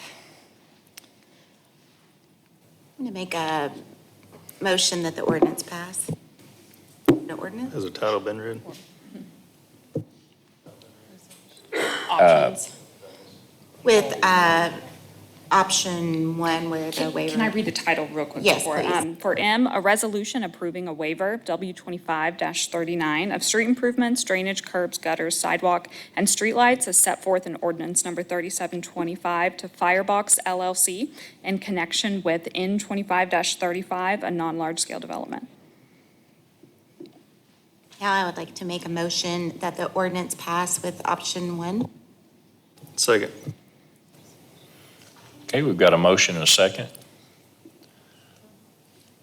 Any comments or questions?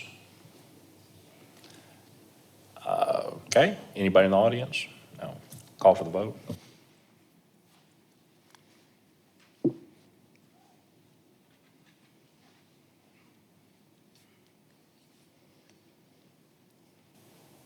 I think that's all that's going to vote on this one.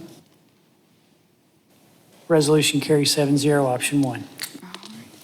Now that the vote's been taken, I didn't want to influence the vote with this, but I know Jordan right, and I just wanted to make note that the city of Springdale is the one city that doesn't have a Wright's Barbecue where we get revenue. Yes, Yet we're going yes. to give a waiver to them and more power to them, but I just needed to make that notification there. Thank you all. And then item N is the one that applicant's requesting to table to November 10th, so I'd entertain a motion. So moved. Second. All right, we have a motion and a second to table. Item N, call for the vote.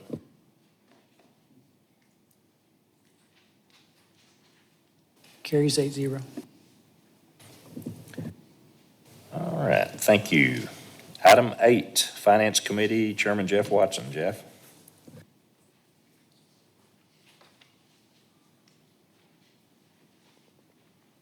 Looks like we have 3 items.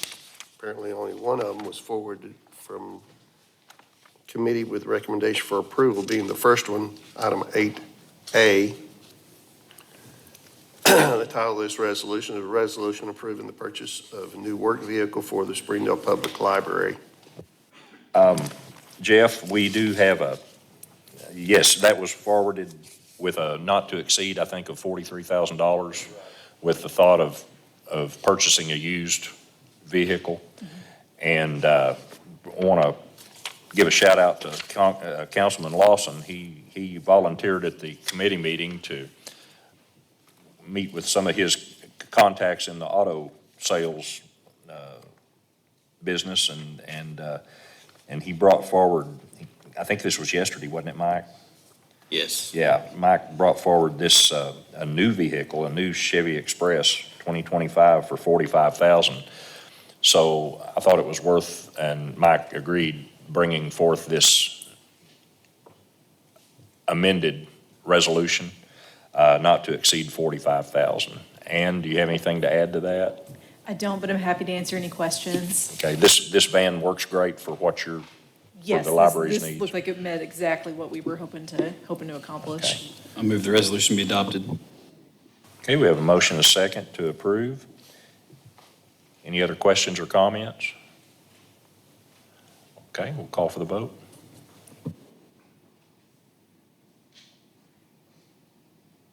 Carries 8-0. All right, that's great. Thank you, Mike, too, also. All right. Item B says that it was tabled from previous committee meeting. Annie, you'll have to refresh my memory on that. Of course. I'll go ahead and read the title of that resolution, a resolution authorizing payment of an invoice 2023 bond project number 23BSC1. Good evening, Council. So a couple weeks ago, we brought this forward, but that day we had talked to Buffalo Builders and Core Architects. They were still in the process of going through a list of punch list items that hadn't been, dealt with.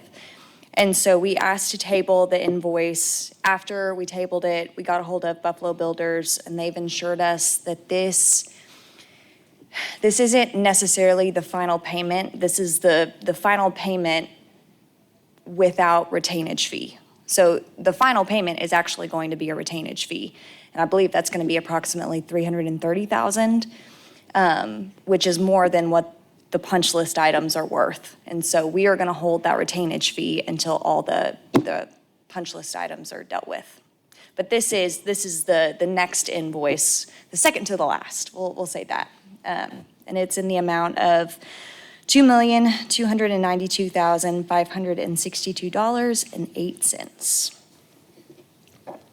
And to remind you all, this did come with a recommendation did not come with a recommendation in the first place because you've indicated we don't have to take these to committee. So when you talk about these additional payments, and we've heard that we came in or will be coming in under budget, that's counting these payments? Yes, yeah, I mean, overall, the project came in under, which is always a good thing. I think we just want to make sure, like, we have some IT, I don't want to say issues, but we've had some IT-related punch list items come up that still haven't been dealt with, and so they're all in the process of getting those finished up before they release it. So was the sound dampening in that main meeting area, was that part of this for improvements? Oh, like Just the noise ricocheting everywhere. I understand that. I think they were going to get some soundproof, like, boards to put up around the back. They're up, or some are. Some are already up. Okay, good. I don't know That if may have all of been them one are. of the punch list items. But that was all figured into the project, Mark. Yeah. These are all items that were a part of the project that just haven't checked it off the list yet. Move the resolution be adopted. Second. Okay, we have a motion and a second to approve. Other questions or comments?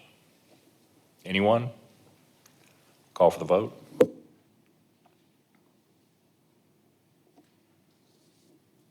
Carries 8-0.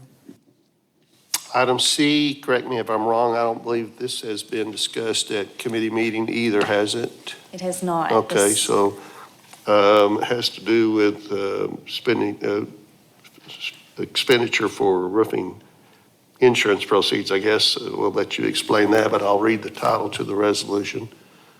A resolution amending the 2025 budget of the City of Springdale and appropriating funds for the installation of a new roof on property owned by the City of Springdale, Arkansas.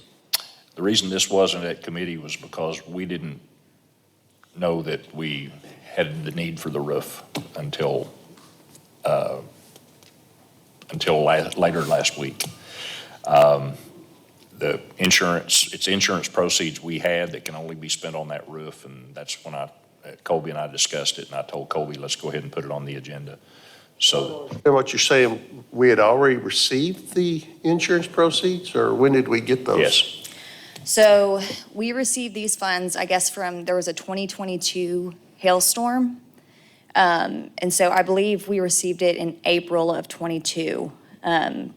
But also keep in mind, we were gearing up for a bond program, and we knew we probably wanted to bring forward the proposal for a new senior center. And so I think at that point, we realized it was a short-term thing for the senior center, and we just held on to them. But this, was it 70,000 some odd dollars that we received? Yes. And it was for this particular roof? Yes. It's for 203 Park Street, and then also the Powell Building on 610 East. Is it Metro? So, and is that what we're proposing to spend, is exactly what we received? Yes, yes. We have reached out to the roofer, and they will do it for that amount of money. Yep. And they can get started, he said, within approximately 10 days, and they'll have it done 4 to 5 business days pending any weather delays. Move resolution pass. Second.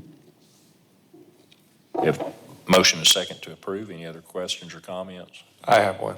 So I'm curious about this because this is the senior center, the old senior center.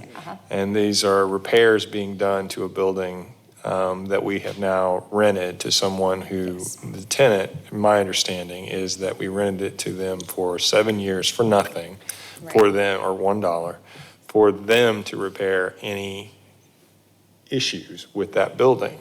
And so now, we're not only doing 7 years of no rent, but we're also making $70,000 worth of repairs to a building that they are supposed to be covering the repairs for.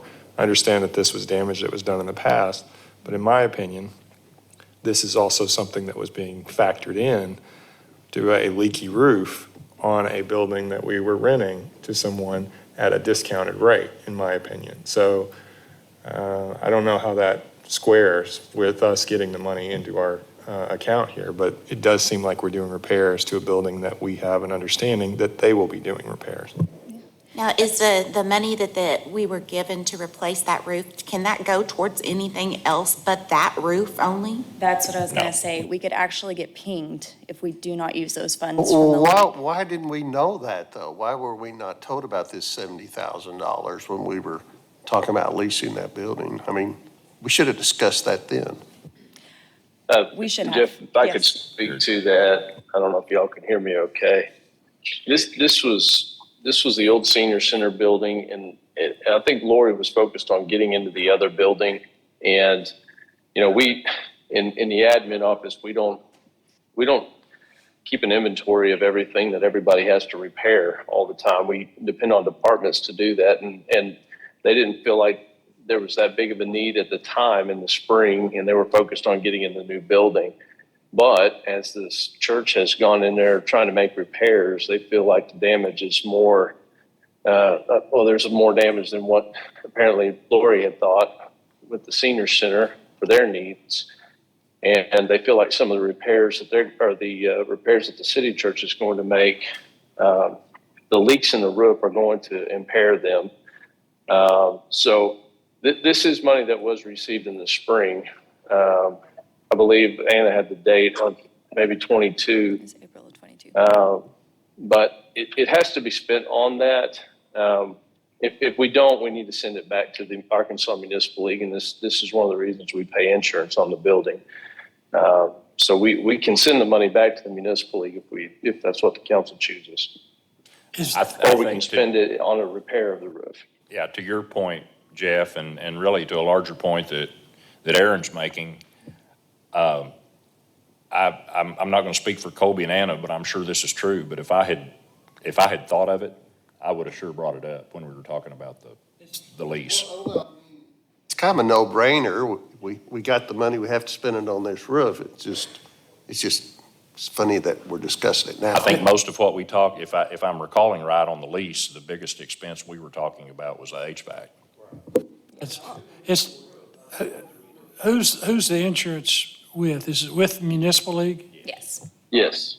If it's like any other insurance company, if you receive funds to repair the roof and you don't, you get penalized at the next premium time because they're going to jack your premium up because you did not insure the roof. So it's one of those deals where you really don't have a choice, but it would have been nice to know about up front.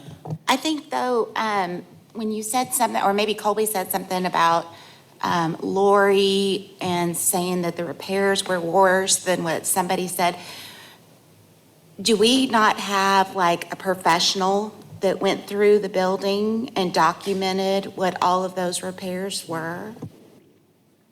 Yeah, the Arkansas Municipal League will send an adjuster and they make the recommendations on the repairs. At that time, Lori didn't feel like they were necessary. Well, when the church got in and started doing some of the renovation and getting up there, they felt like they were. So that, we still have the money in the account. And as Mr. Overton said, if we don't spend the money on it, they will ding you on the next one if you do have a claim. So the church felt like it was necessary for what they were trying to do, but Lori didn't feel like it was necessary for her needs at the time. So Colby, I think that's why we're bringing it to you. Colby, I think what I'm asking is there's somewhere when we made this deal that says this is a professional inspector went through this building and these are all the repairs that were needed. No, And for the was lease, this- we were depending was on the this church. on We were depending on the that? church to do that, so they would know what they were getting into. Look, bottom line is, if we would have had this in mind, that we had this insurance payment, we'd already got the roof fixed. I didn't know that Lori was, or we'd have went ahead and spent it. I think the hesitancy was, is this building going to get torn down? Is it going to, but we should have just went ahead and done it when we got the money. Well, the other question I guess I have is, you're saying we got this money in 2022? 22. So if there's a possibility of us being dinged by the municipal league, how has that not happened in 3 years? You're saying just in case in the future it's repaired? There's a certain amount of time What that you they- have to spend the funds. So Yeah. I think there's a deadline. But I don't think we've hit it yet. 2 years. I think there's either a 3 or 4, Colby, correct me if I'm wrong, but I think you have at least 3 or 4 years to spend it. Yeah, we talked to the league, we still have time to spend it now. It's where they ding you is if you have another event and then they send the adjuster and they go look and you didn't do the repairs. So we do have a window where we can do these repairs and we still fall within that window. I guess we don't have a choice, so I'm going to make a motion that is it an ordinance? Oh, then I'll second it. Other comments or questions? Call for the vote.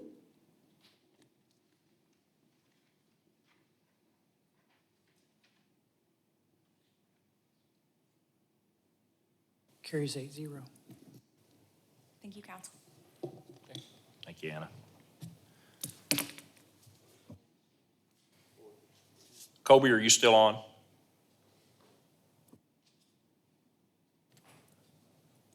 Don't think so. Yes, I am. Okay. Hey, Colby, I had a question on the type of repairs of the roofing that's going to be done on that. I know that there's several industries around here that's use a certain type that's not holding up to hail damage. Do you know anything about the structural that's going to go into that? This is just the repairs for some leaks throughout both buildings. I don't think they're getting into structural at all. What I have on the proposal that was sent to us from Four Star, it just says top metal restoration. I can, Councilman Fugers, if you want to look at this, you're more than welcome to. But it does kind of go into detail of what they're going to be using. Thank you.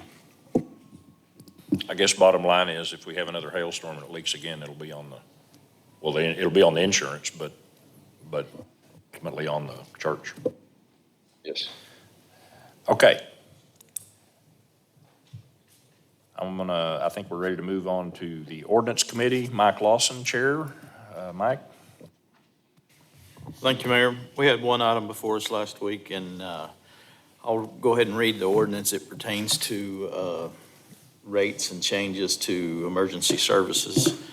And Chief Holt can address any questions and give you a brief summary of it. But the ordinance amending Section 3858 of the Code of Ordinances of the City of Springdale. And I'll turn it to Blake. Yep, thank you. I know there was a couple of you who weren't at committee, so I want to make sure that everyone's questions are answered. I'll tell you that from my perspective, like this is an uncomfortable time to operate emergency services, particularly ambulance services, just because the economic environment, we're extremely sensitive to the residents. If it were practical to provide ambulance service for free, that's what we would do, but it's not. In Arkansas, we've been limited in our ability to recover funds until July 1 of 2025, when they changed state law wording from basing our minimum recoverable amount from the workers' comp ambulance fee schedule to 325% of the Medicare ambulance fee schedule. So those of you who weren't at committee, I'll just real briefly tell you why that's important. So CMS, the Centers for Medicare and Medicaid Services, set an ambulance fee schedule. The reimbursable amount of the ambulance fee schedule does not cover the cost of operating an ambulance service, just flat out, it doesn't. And so the legislature recognized that and moved our minimum amount to 325%, or what our normal customary billing rate is. So our ask is to increase our normal billing rate. Our payer mix is important because 87% of our billable transports are billed to insurance companies. 13% to patient pay, and those are the people who would be affected by us increasing these rates, significantly affected. Everyone is a little bit, but depending on your insurance plan, that's relatively minor in kind of the grand scheme of healthcare billing, particularly emergency healthcare billing. But of those 13%, we collect at a rate of 20% from self-pay. So ultimately, that means 2.6% of our patient pays pay us. So in the overall picture, while it's negatively impactful for some people, it's 2.6% of our billable transports.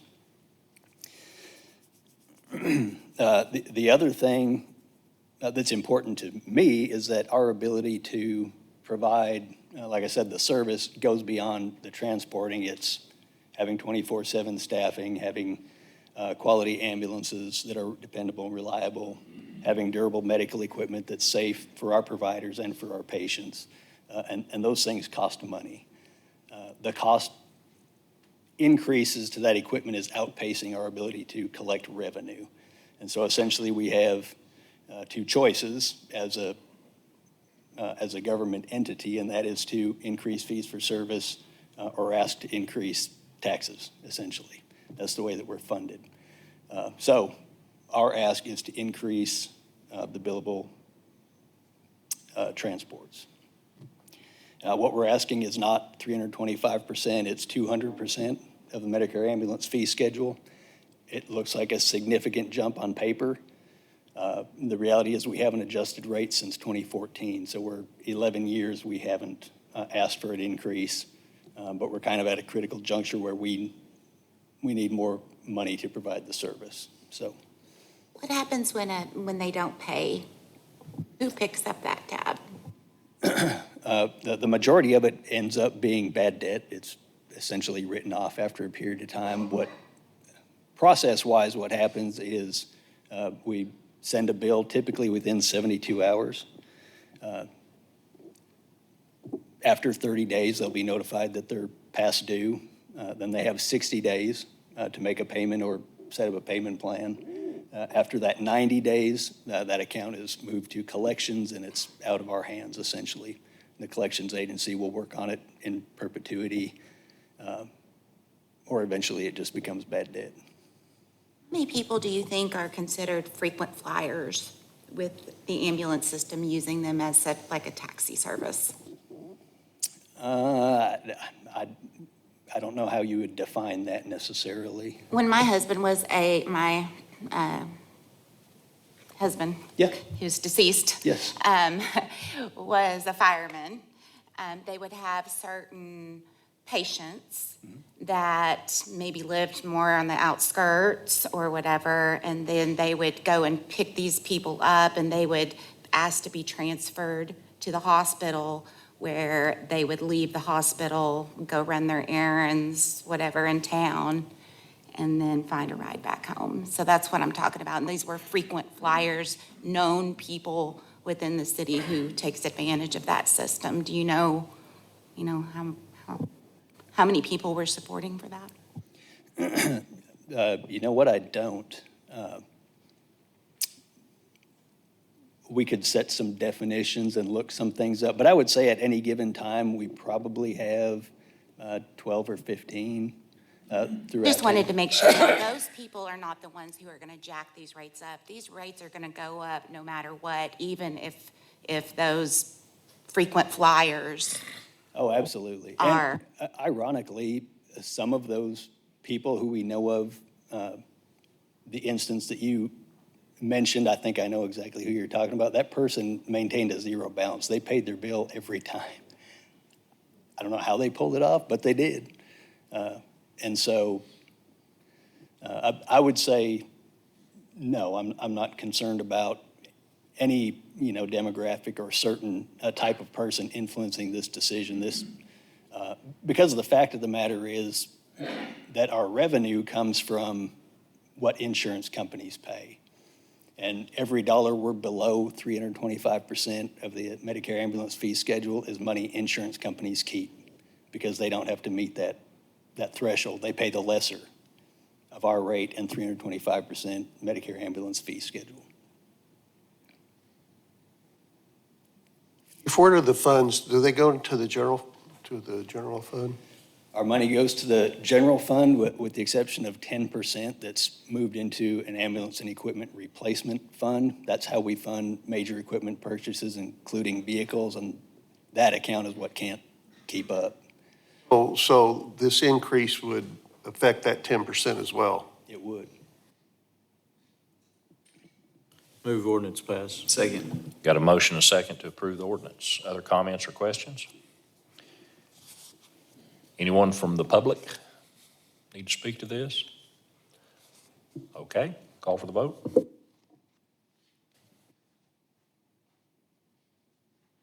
Carries 8-0. Thank you. Okay, we'll move on to item 10, Police and Fire Committee, and Chairman Brian Powell. Brian? Thank you, Mayor. We had 3 items come before us in our last committee, and they were all forwarded with a recommendation for approval. We'll do 10A, which is upgrading and replacing some alerting equipment for stations 1 and 6 to be paid out of the 2025 budget.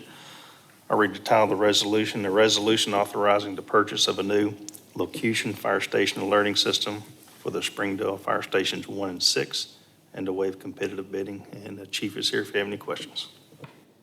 Move the resolution be adopted. Second. We have a motion and a second to approve the resolution. Other questions or comments? All right, anyone in the audience? Call for the vote. Carries 8-0. I guess I could have stayed seated. Thank you. Thanks, Chief. I'll read the title of 10B, is a resolution certifying an understanding of the risk involved in using a cash flow model for a small group in order to increase the benefits for recipients of the Fireman's Pension and Relief Fund pursuant to Arkansas Code annotated 24-11-102 and Rule 4 of the Arkansas Fire and Police Pension Board Review. And if you have any questions, I imagine Chief can help you on that. Move that resolution be adopted. Second. We have a motion and a second to adopt the resolution. Any other questions or comments? We discussed this in length at the committee meeting. Anyone in the audience? Call for the vote. Carries 8-0, and just for the record, it's also retroactive to March 4th of this year. All right, moving on to 10C. I'll read the title. This ordinance is an ordinance authorizing a cost of living adjustment for the participants of the local police pension and relief fund utilizing millage funds collected pursuant to Arkansas Code annotated 24-11-404 and as provided in section 86-46 of the Code of Ordinances of the City of Springdale, Arkansas, and declaring an emergency. Move that ordinance be passed and approved. Second. Have a motion and a second to approve the ordinance. Other questions or comments? Anyone? Call for the vote.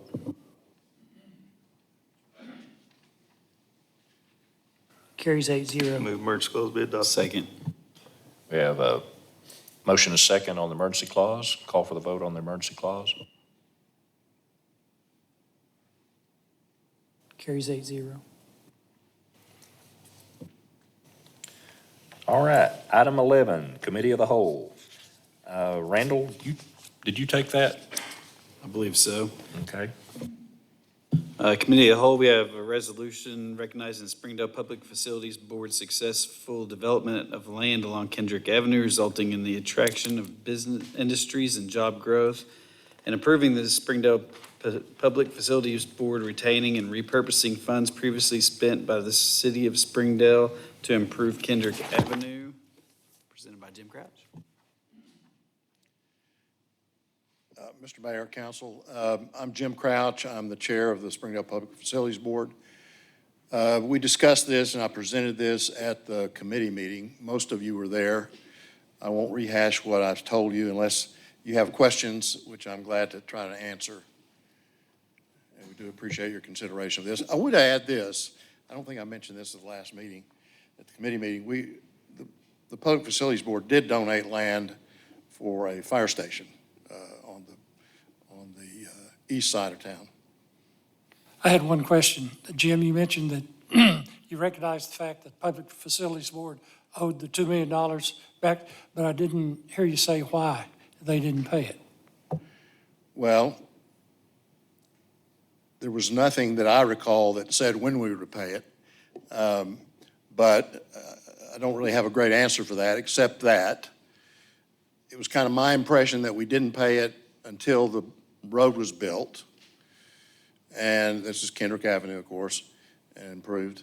And it wasn't, I don't think it was finished until '24. So then this came up this year. I'll make a motion that the resolution pass. Second. We have a motion and a second to approve the resolution.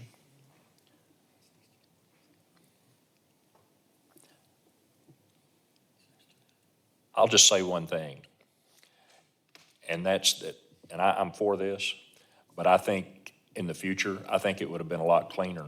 I think we should have just offered to build the road as the city because of the economic impact it brings. And I hope we'll remember that in the future. I think that would have been cleaner, and we wouldn't be sitting here today talking about this. So. Well, I agree, Mayor. Yeah, okay. Thank you. All right, we've got a motion and a second. Any further comments or questions of the council or the audience? All right, call for the vote.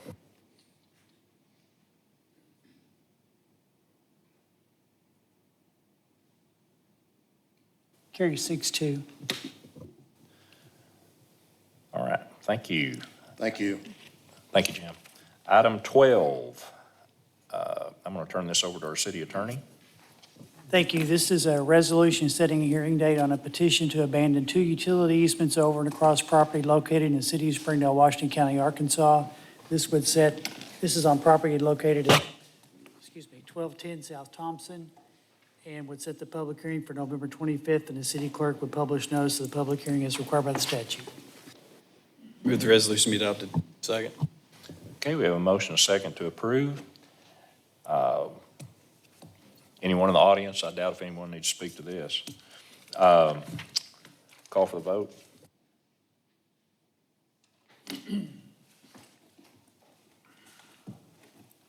Carries 8-0. Thank you. 13, comments from council members? Department heads? I have Oh, one. okay, there you go. I have one thing, Mayor. Go ahead, Mike. At the next council meeting, I'm going to propose an ordinance to freeze the water and sewer rates for Springdale senior citizens over the age of 65. Let's see, I'm 69. You bring that. No, I'm just kidding. Just kidding. Yeah, okay, thank you, Mike.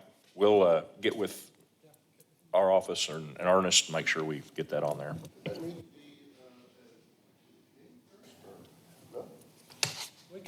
We can bring it, I'll have it, hopefully we'll have it ready to bring it to the committee and then. Let's do that. Hopefully bring it over to the council. But the idea is to waive or freeze the rates at the current rate for anyone over 65 for a primary residence, residential residence, no investment properties, et cetera. Because I think the senior citizens of Springdale have dedicated a whole lot to build the foundation on which we're on. And I think they deserve an opportunity to have a break, just like they do with the county taxes. When you reach over 65, your county taxes are frozen. Would that be Finance Committee or Ordinance Committee? Yeah, probably Ordinance, okay. Or what? I don't want to throw a wrench in the plans, but Okay. I don't know that given the statutory nature of rates, that we could do it at the committee meeting on Monday, maybe the second committee meeting in November. Is that because of some notification issues? Possibly, because I'm just learning of this right now. Well, we could, whenever If it's we. ready, we'll bring it when it's ready. How's Yeah, that? well, when we pass the ordinance, then obviously it'd be whatever time frame it takes to implement it, but I think it's. Go ahead and put it on the ordinance committee just for discussion. I will. Yep. Ernest can research it and maybe we'll know what the process needs to be. Okay. All right. And we might want to also call in like the water department too, or something. I don't know. We were just talking about it, like if somebody puts it in their grandfather's name, their house in their grandfather's name. Yeah. You know what I'm saying? If everybody, once the word gets out, people are going I to be think it'll like, be important to hear what for them to do a little work and see what the impact would be. And, Yeah. of course, they'd have to provide proof of, with birth certificates, et cetera, to prove their age to the Water and Sewer Commission. Yeah, okay. All to be worked out. Thank you, Mike. Department heads, anything? City attorney? No, sir. I don't have anything either. Do I have a motion to adjourn? So moved. All right, we stand adjourned. Thank you all.